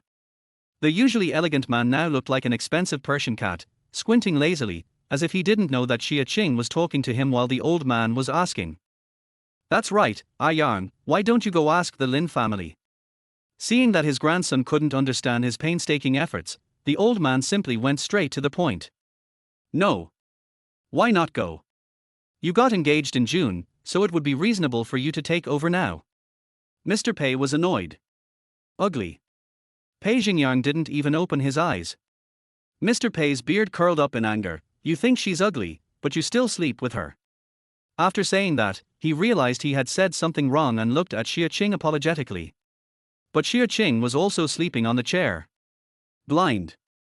The clear and mellow male voice was very pleasant to hear, but the words were a bit harsh, even insulting to himself. Master Pei said, you deserve to be ugly. Just take it if I tell you to. She broke a leg. Pei Xingyang thought about it and finally answered his grandfather seriously. The old man didn't understand. Arhai, who was standing behind the second young master and helping to rock the rocking chair, said, the second young master means that you can move in, but the other leg must be broken as well. Evil creature. Arhai took a step back. It had nothing to do with him. It was the second young master who was sick. Xia Qing's eyelashes trembled. Can obsessive-compulsive disorder be used in this way? Just as he finished thinking, his phone rang. Xia Qing opened his eyes and sat up apologetically. Sorry, Grandpa Pei. It's okay, go and have a rest, and let Sister Zhang look after the child. Old Master Pei waved his hand. Xia Qing nodded, stood up and opened the message on his phone. It was a notification from the hotel that the room was not occupied last night, but since it had been reserved, no refund would be given. Anqian didn't he go last night? As this thought flashed through Xia Qing's mind, she had already dialed the number, but no one answered. She called again but the number remained the same. She thought to herself, oh no, could something have happened to Anqian? Chapter 37 I'm afraid of being crushed by her. Grandpa Pei, I have to go back home for something urgent. I will be back as soon as possible. Xia Qing turned around and asked for leave. Yesterday, after she promised Pei Xingyang, she received a card with a value of 3 million. The Pei family's wealth is low-key yet cannot be ignored. Moreover, this 3 million not only bought Xia Qing half a year, but more importantly, the Lin family's face. Let the driver take you there.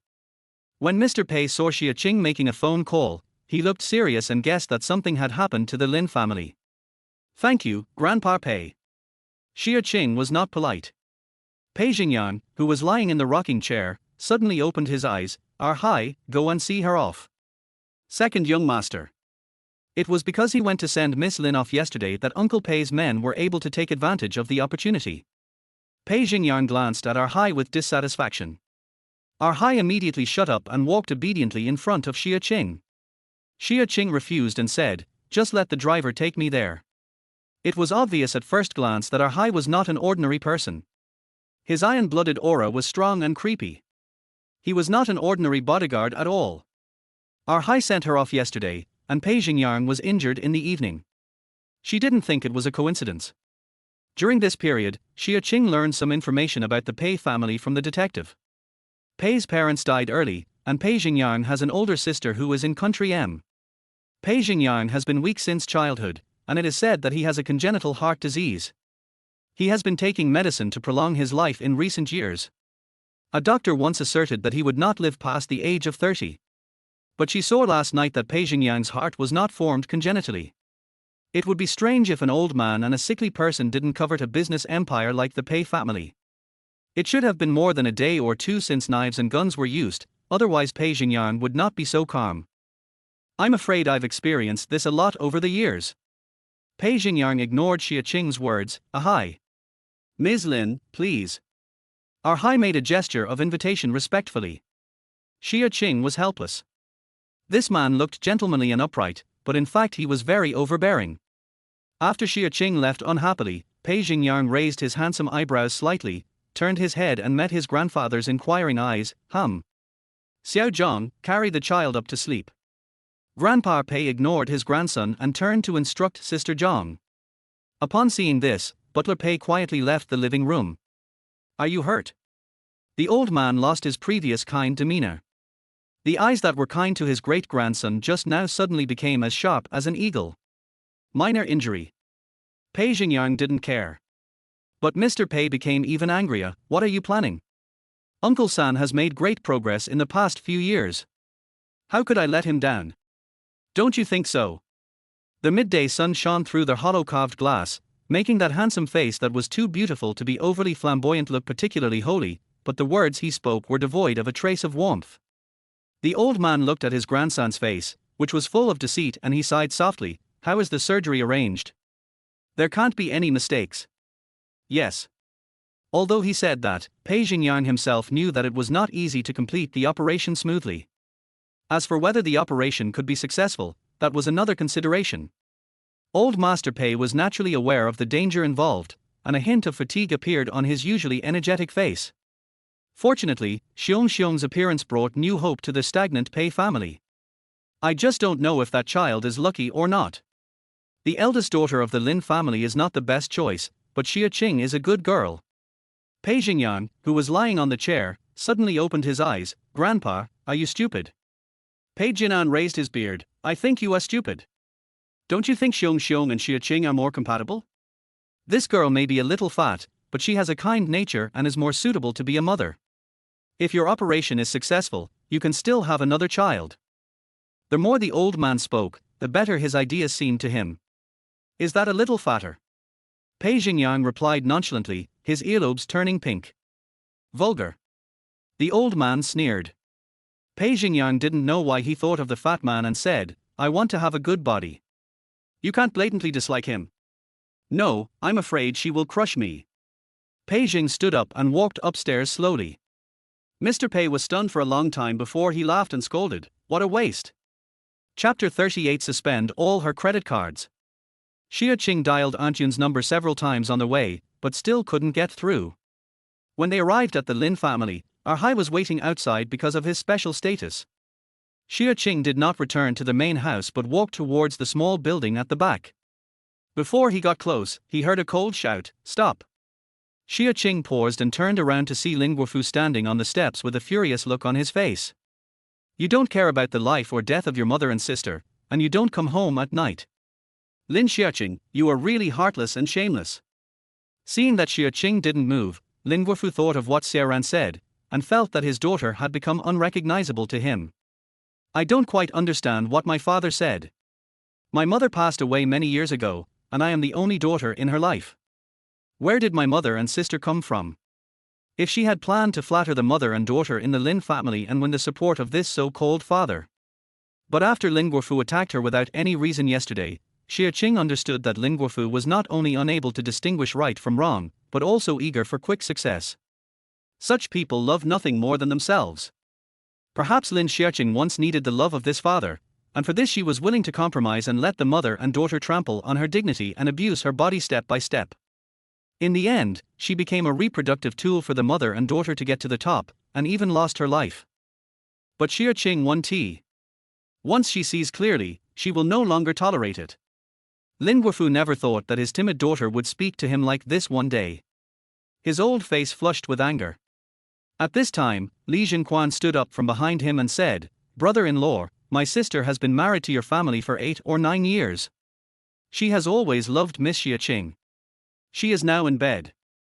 How sad my sister would be if she knew that Miss Xia Qing said this. You evil creature, I will take you to apologize to your mother right now. Lin Guofu was already furious, and became even angrier after being provoked by Li Jinquan. I saw Miss Xia Qing gave you Niang a card yesterday. I guess she has money. So that's how it is. Now that you have money, you get even more irritable, right? Go, suspend all her credit cards for me. After Li Junquan finished speaking, Lin Guofu suddenly realized this. Hurry up and go. Lin Guofu growled. Li Junquan hurried to do it, his eyes full of pride. He controlled the fat man's financial power. If she wanted to go to school in the future, she would have to rely on her sisters, so she would have to be obedient. Xia Qing seemed to be watching a joke. Looking at Li Jingquan's back, she finally understood that although Li Suying and her daughter were lying on the hospital bed, they still did not forget to send a vanguard. Where's Aunt Yun? Xia Qing didn't care whether the card was stopped or not. Not to mention the commission from the Pei family, the stock dividends left by the original owner's mother were enough for her to live a life without worries. How could I really be trapped by money again? At worst, she still has these hands. Lin Guofu didn't expect that Xia Qing didn't listen to him at all after he said so much. Lin Xiaoqing, do you know who you are talking to? Xia Qing had no way of communicating with an angry middle-aged man, so she turned and walked towards the small building. Lin Guofu angrily kicked over the flower pot next to him. This is really outrageous. But Xia Qing had already entered the small building and followed the original owner's memory to the storage room in the corner. When he opened the door, a damp and moldy smell mixed with the smell of blood rushed to his nose. There were no windows inside, and it was very dark even during the day, but Xia Qing's eyes were different from those of ordinary people. He could see things even in the dark, and he saw the person curled up on the small bed at a glance. Auntie Yun. Xia Qing called softly. The person on the bed didn't respond, so he quickly stepped forward and touched Auntie Yun's forehead. Piping hot. Xia Qing's face darkened. Aunt Yun. The smell of blood became stronger as they got closer. Xia Qing lifted the quilt and saw Aunt Yun with whip marks all over her body. She was in her 50s, skinny and huddled in a narrow bed, barely breathing. Xia Qing closed his eyes feeling uncomfortable, and when he opened them again he saw a fierce look. She knew that it was Li Junquan who did it, and she thought it must be related to Li's mother and daughter. It's true that new hatred has been created before the old one has been avenged. Chapter 39 I will sue him for intentional injury. Li Junquan called Li Suying.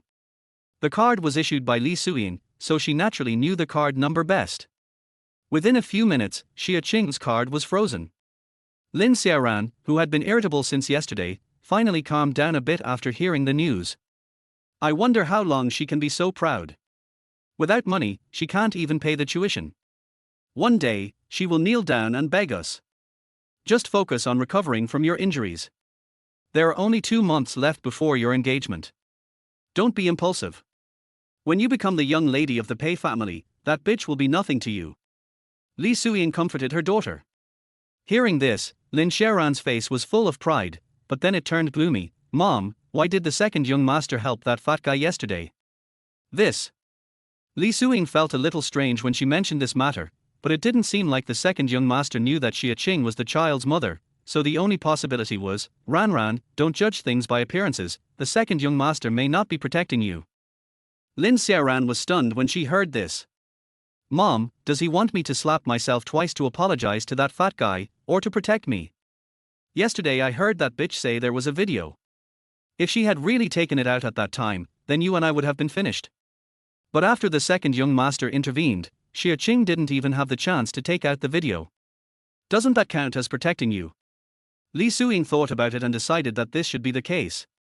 At that time, the second young master said in person that Xiao Ran would be the future Miss Pei's family, which shows that he acknowledged Xiao Ran.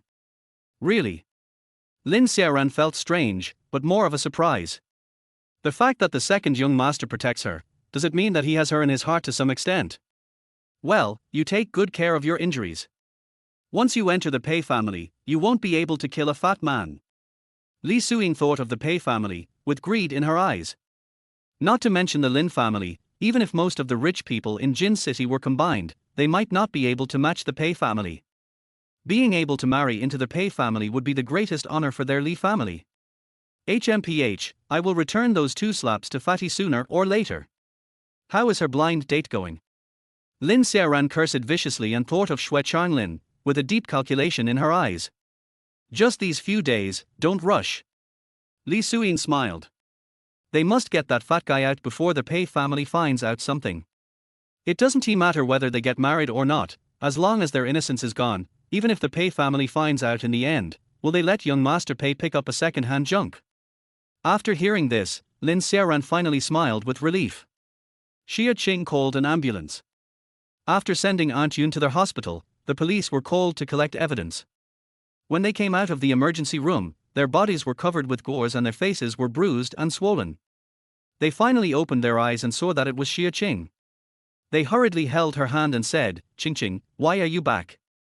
The mother and daughter of the Li family are injured. They won't let you go easily. You have money on you, go back to school and hide first." After having a fever all night, Aunt Yun's voice was hoarse and she coughed violently, but she still worried about Xia Qing's situation. Was it Li Jinquan who did it? Xia Qing ignored Aunt Yun's words and asked directly. "No, it was my own carelessness." Yun Yang hurriedly denied it. She knew Qing's situation in the Lin family. She couldn't protect Ruoyer's child, nor could she implicate her. "Could you get whipped by accident? I will sue him for intentional injury." Xia Qing looked at the person on the hospital bed calmly. She still remembered the miserable state of the original owner when she woke up. Now, looking at Aunt Yun who was covered in wounds, the anger in her heart surged like a volcanic spring and could burst out at any time. For those whom Lin Xiaoqing cannot protect, Xia Qing, will do it. Yun Yang's hands froze. Qing. Chapter 40. I think it's worth it. Qing would never have said such a thing in the past. Yun Yang was shaking violently as she held Xia Qing's hand. "Qing, it's not worth it for me." Over the years, Yun Yang watched Qing grow from a lively and cute little girl into a cowardly, inferior girl who even dared not speak loudly. She felt heartbroken and distressed. Just now when Xia Qing said that she would sue Li Jinquan for intentional injury, Yun Yang's heart was warmed. But she still shook her head. Now the entire Lin family is controlled by Li's mother and daughter, and Lin Guofu trusts them. In 2 months, Lin Xiaoran will be engaged to the second young master of the Pei family. What a powerful family it is.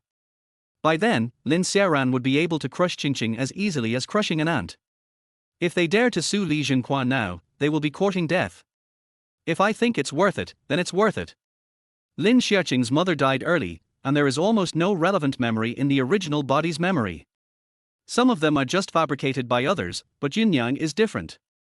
In the memories that Xia Qing took over, Yun Yang gave almost the purest love to the original body.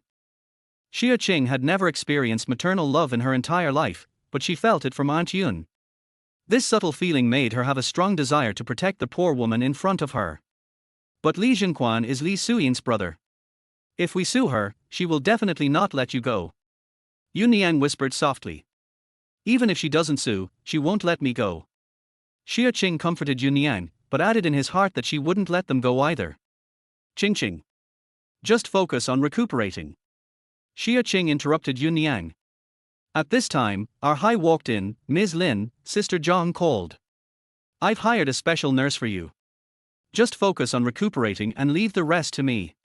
Xia Qing gave these instructions and left the ward. After getting in the car, Xia Qing's phone rang. "It's Lin Guofu." Xia Qing hung up the phone expressionlessly and asked Hai, "Mr. Hai, do you know any property consultants? Ms. Lin is planning to buy a house." Hai was surprised. "Well, 2 bedrooms and a living room will be enough." Since she plans to sue Li Jinquan, Aunt Yun can no longer return to the Lin family. She must have a place to live. Any price requirements? Hai is close to Pei Jingyang, so his connections are naturally not too bad. Within 3 million.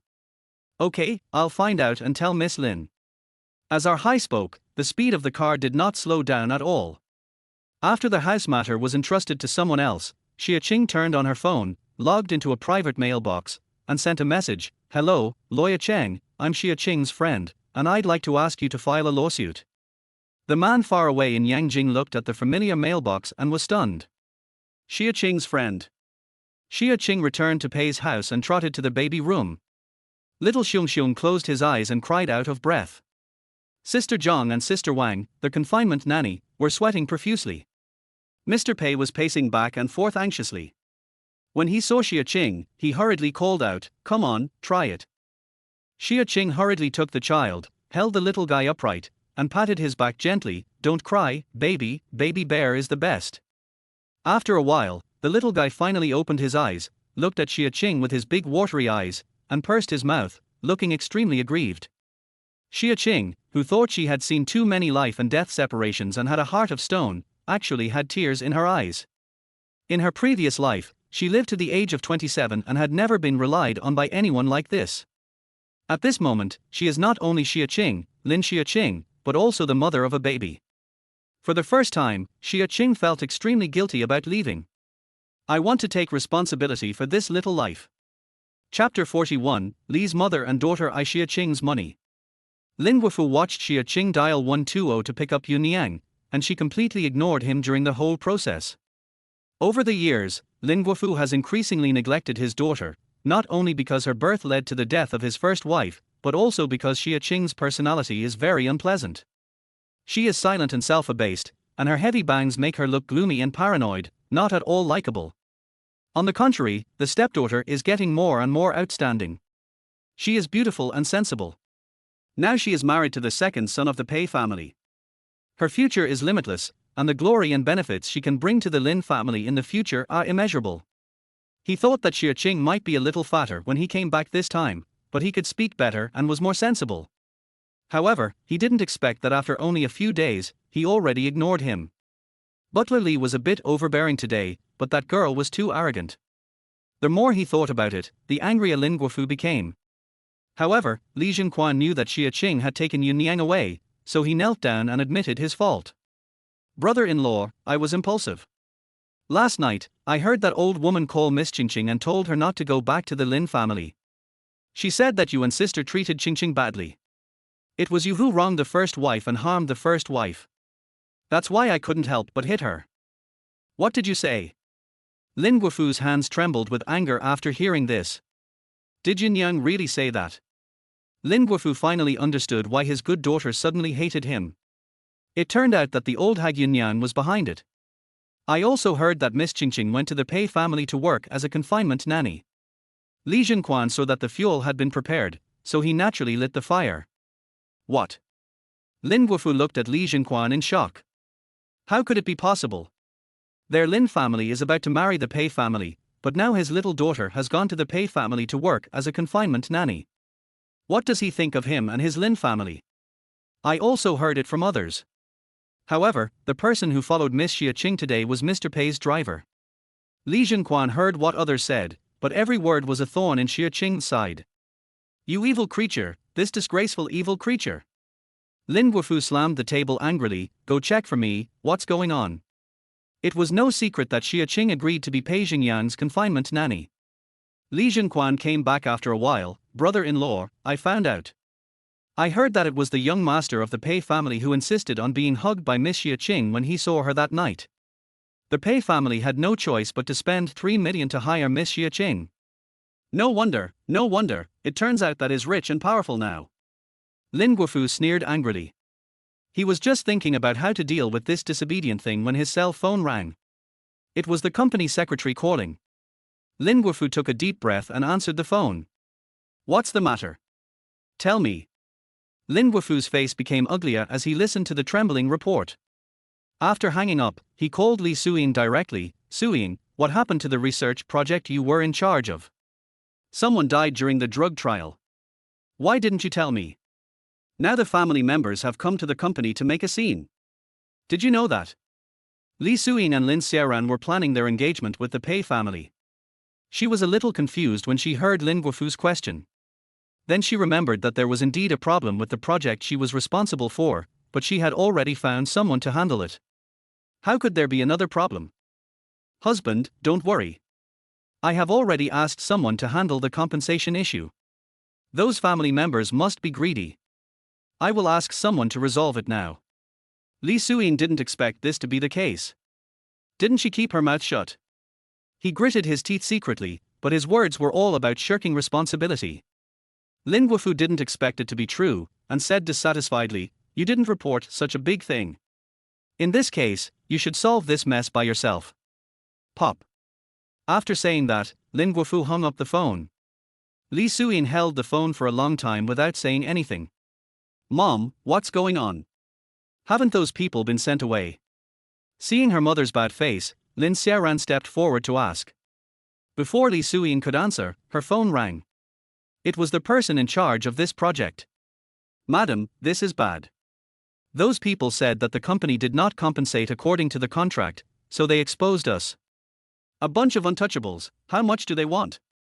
We paid 300,000 last time, but according to the contract, one person died and 3 were injured, so the minimum compensation is 3 million. The person in charge answered anxiously.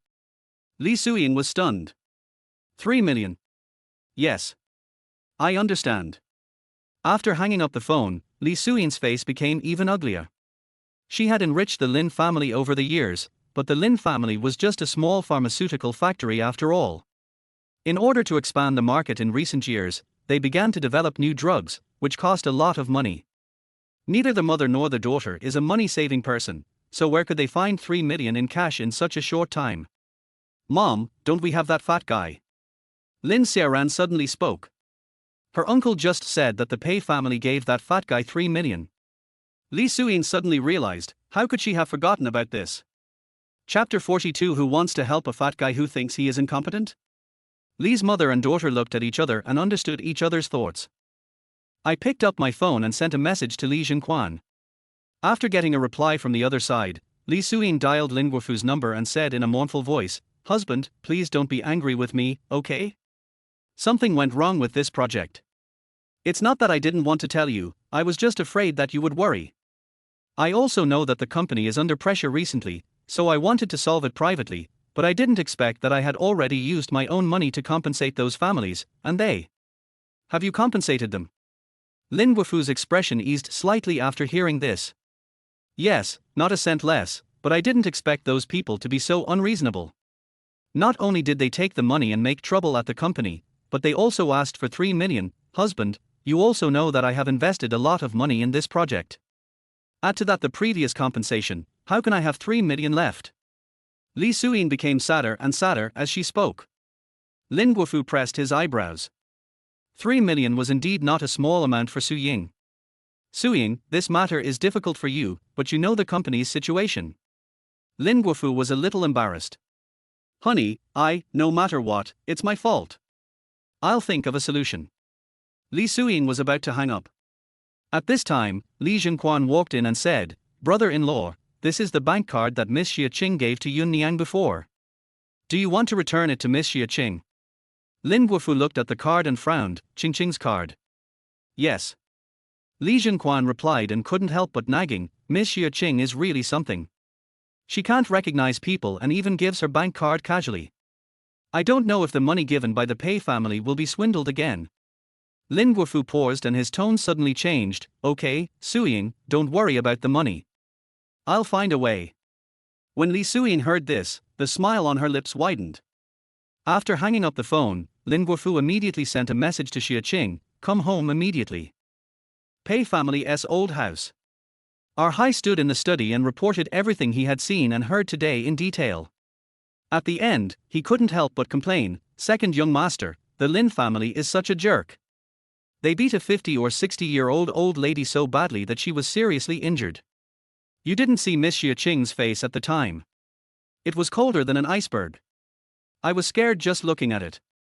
Second young master, you said these are all Miss Lin. Is Miss Xia Qing Lin Guofu's biological daughter? Miss Xia Qing said she wanted to sue that bastard, but why did she only ask me to help find a property consultant? Shouldn't she find a lawyer first?" Pei Xingyang rubbed his forehead.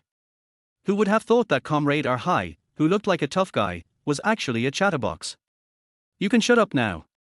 Unable to bear it any longer, Pei Xingyang finally waved his hand to interrupt Hai, who had been chattering for more than 10 minutes. Hai came to his senses and shut up. "Second master, then I contact a few real estate consultants and ask them to come to Pei's house to handle the formalities. Xiong sticks to her. I don't want what happened today to happen again." Thinking of the white and fat little thing at home, Pei Xingyang got a headache just because he liked Xia Qing, this big, white and fat thing. Could it be that this is the case of like attracting like? Yes. Hai established his own personality. Pei Xingyang raised his eyebrows. Does she really want to sue the Lin family's housekeeper? That's Li's younger brother. Thinking about what happened yesterday, Lin Guofu obviously favors the mother and daughter. The fat boy has no money, no connections, and is not favored. It would not be easy for him to win the lawsuit. It depends. Yeah. Pei Xingyang rubbed his back teeth. Let Pei's legal team wait. He still owes the little fat guy a condition. Our Hai looked up blankly. You want to help Miss Xia Qing? Go do your thing. Pei Xingyang raised his eyes with a cold gaze. Who would want to help a fat guy who despises him? Yes. Our Hai responded and left the study to contact a property consultant for Xia Qing. But even Xia Qing didn't know that someone had been eyeing the money she was using to buy a house. Chapter 43. Have you checked my medical records? It was 2 hours later when Xia Qing coaxed the baby to sleep. It wasn't weird to have confinement meals with Sister Zhang, but secretly breastfeeding was not a good thing. Xia Qing was thinking about when to find the opportunity to talk to Sister Zhang about it. After spending a few days together, she found that Sister Zhang was a very empathetic person and trustworthy. As for the other confinement nanny, Wang Li, she rarely went into the baby room and her mind was not on the child, so she could cope with it. After dinner, Xia Qing received an email. Lawyer Cheng agreed to her employment and entrusted Aunt Yun's affairs to the other party and she no longer participated in it. Xia Qing didn't want today's situation to happen again. Before she got the money, she could do whatever she wanted. But now that she has received 3 million yuan from the Pei family for the postpartum nanny fee, she naturally has to do her best. The most important thing is that Xia Qing herself couldn't bear to see the little guy crying so sadly. After replying to the email, Xia Qing opened Lin Guofu's message, glanced at it lightly and threw it aside. In the evening, our Hai sent over several sets of floor plans. The price of a 2-bedroom, 1 living room apartment ranges from 2 to 3 million. Xia Qing chose the one worth 2.8 million, which is 69 square meters and fully furnished. Although it is not close to the city, the community is mature, there is a subway station, and living is convenient, which is suitable for Aunt Yun. The most important thing is that it is in the same building as the apartment she lived in when she was Dr. Xia, and is very close to Cheng Ari Hospital. After contacting the property consultant, Xia Qing asked someone to go to the hospital to get Aunt Yun to sign. At the end, he told her, I'll ask her to sign. You don't have to tell me the details. She planned to buy this house under Aunt Yun's name. After doing all this, Xia Qing took a deep breath and looked down at the little guy beside him. Xiong, Mommy and your Grandma Yun have a nest for the time being. She wanted to live in her original apartment, but she didn't know if anyone from the Xia family would come to handle her assets after she died. I have only been here for a dozen days, but the past seems to be getting farther and farther away. It seemed as if her short life as a genius doctor was just a dream. Waking up and facing Lin Xiaoqing's chaotic life was her real life. Boom. Boom. Boom. Xia Qing sighed lightly, and then she heard rhythmic knocking on the door outside, pulling her out of her chaotic thoughts. No one else would knock on the door so rhythmically. It was Pei Xingyang. The confinement nanny said she was going to wash clothes for the little guy. Sister Zhang was resting next door. Xia Qing opened the door and looked at the tall, handsome man who looked like a demon, but also had the appearance of an elegant and upright gentleman. Second young master. I thought of an idiom, well-dressed. But is this well-dressed second young master here to call for punishment? Help me change the medicine. Pei Xingyang said, then lay down on the sofa and pointed at the wound. Xia Qing raised her eyebrows. This man was calm and composed today. How could you tell that he was shot last night? She had even forgotten about it. Take the medicine box, disinfect and apply medicine, and rebandage it. 5 minutes later, Xia Qing stood up and said, okay. The posture looks like he has been practicing medicine for many years. Pei Xingyang did not move. You said last night that my heart disease was not congenital. What's inside it?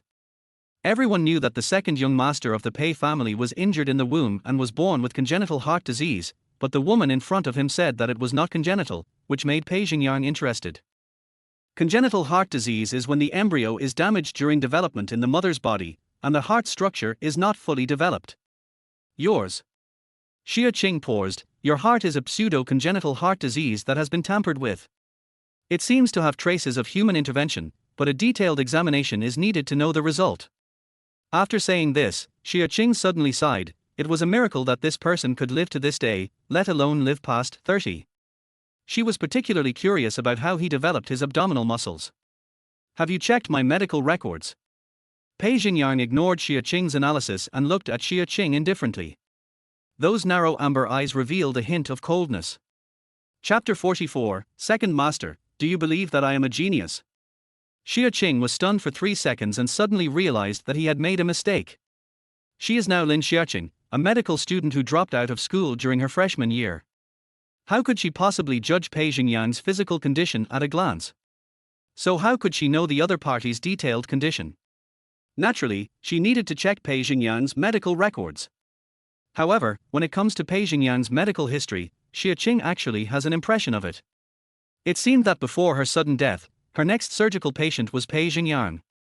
At that time, her senior brother had deliberately emphasized to her the second young master who was famous in Yangjing, but unfortunately she didn't care at all at that time and only treated him as an ordinary patient.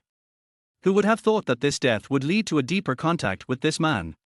Does this mean that the fate between people is predetermined? For example, she and Pei Xingyang are destined to be the relationship between patient and doctor. The operation in the previous life failed, and now this man comes to collect the debt.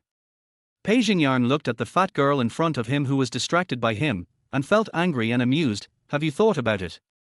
What have you thought about? Xia Qing was puzzled. How are you going to cover up your lie? Pei Xingyang's tone was a little teasing. This little fat guy said he didn't like him, but he could even check his medical records. He must have put a lot of thought into it. Ahem, cough, second young master, do you believe that I'm a genius? Xia Qingling was choked on her own saliva when she heard this unexpectedly. She looked at Pei Xingyang sincerely with her peach blossom eyes and asked, do you believe it? Believe it? Xia Qing answered calmly. She was a recognized medical genius in her previous life. In this life, she could feel that her perception of the human body was even more acute. Even when she deliberately observed a certain organ of the other person's body, some data would naturally appear in her mind.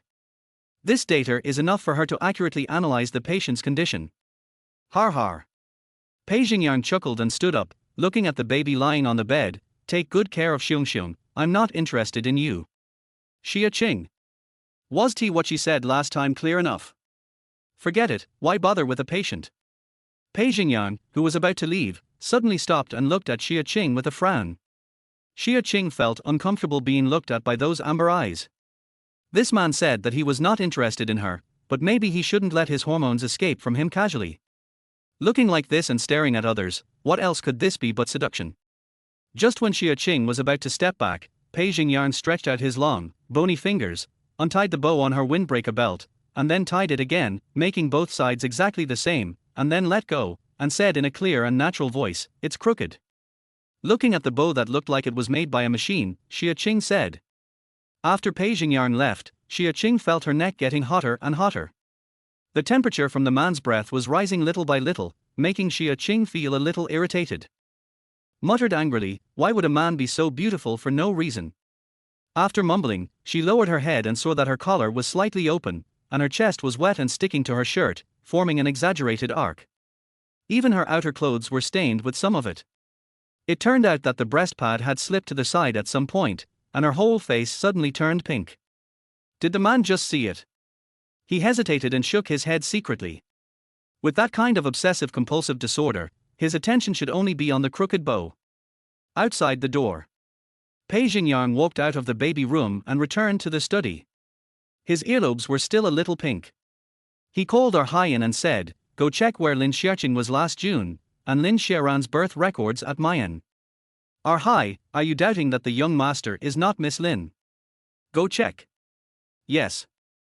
Arhai kept his mouth shut, but he was very curious in his heart. Could it be that the second young master discovered some shocking secret? The young master is actually born to Miss Xia Qing? As soon as this thought came to his mind, Arhai hurriedly shook his head. Miss Xia Qing was good, but her figure. The second young master will be bad. Chapter 45, Shameless and Righteous.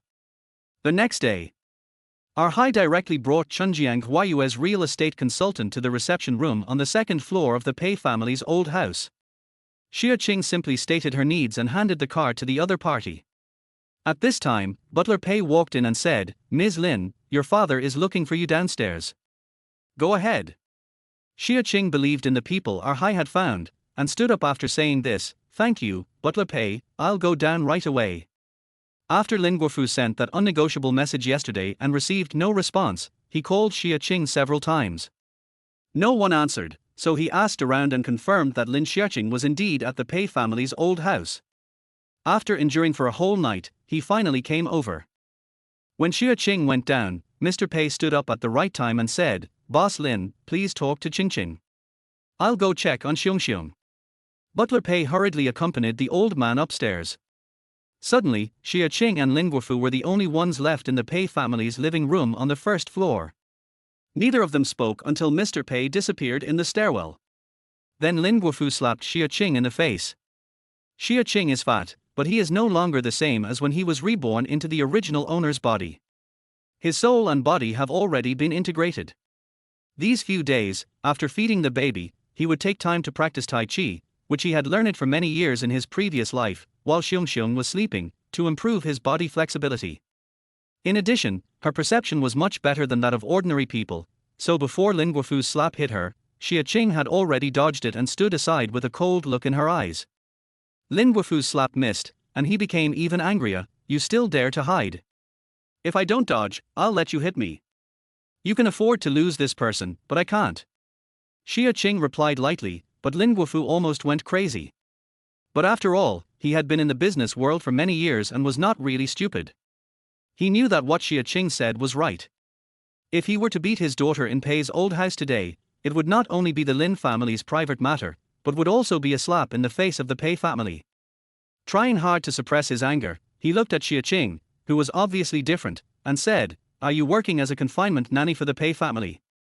Did you know that your sister got engaged to the second young master in June? Now you come to work as a servant for the Pei family. Where do you put your sister? Where do you put the reputation of our Lin family? Father, you are worrying too much. The Pei family is just for the child. As for face, you don't know how Xiaoran got engaged to the second young master Pei." Xia Qing didn't know when Lin Xiaoqing became so important in the Lin family. It could also affect the face of the Lin family. She thought that when Lin Xiaoran plotted against the second young master Pei, sent the child to the Pei family as soon as it was born, and then joined forces with the media to create public opinion and force the Pei family to get engaged, she had no face. Lin Guofu laughed angrily. How come he didn't know that his daughter was so eloquent? It turns out that my previous cute and sensible behavior was all fake. Now that she only has 3 million, she is so arrogant and short-sighted that she doesn't even think about whether the money from the Pei family is given to her. I think you've really become more capable. Give me the card. Lin Guofu said in an ordering tone, not even bothering to beat around the bush. He just didn't believe that his daughter could still be arrogant and complacent without money. Xia Qing thought she had heard it wrong, and looked up at the middle-aged man in front of her in disbelief. From Lin Xiaoqing's memory, Xia Qing knew that the Lin family's Fukang pharmaceutical was backed by the Pei family, and because of Su's mother's several patents, it had a certain market share in Jin City and even the whole country. We can't say we are the richest man in the world, but we can definitely be called a wealthy family. Now he is blatantly stealing his daughter's money. He is really a father. I don't understand what you mean. Xia Qing looked at Lin Guofu, who looked angry, and asked sarcastically. The Pei family gave you this card. Do you really think that the Pei family would spend so much money to hire a confinement nanny? They did this out of respect for the Lin family. Since you are so disobedient, don't even think about relying on the Lin family anymore. Lin Guofu's words were so high-sounding that Xia Qing wanted to laugh. How could he be so shameless and so confident now?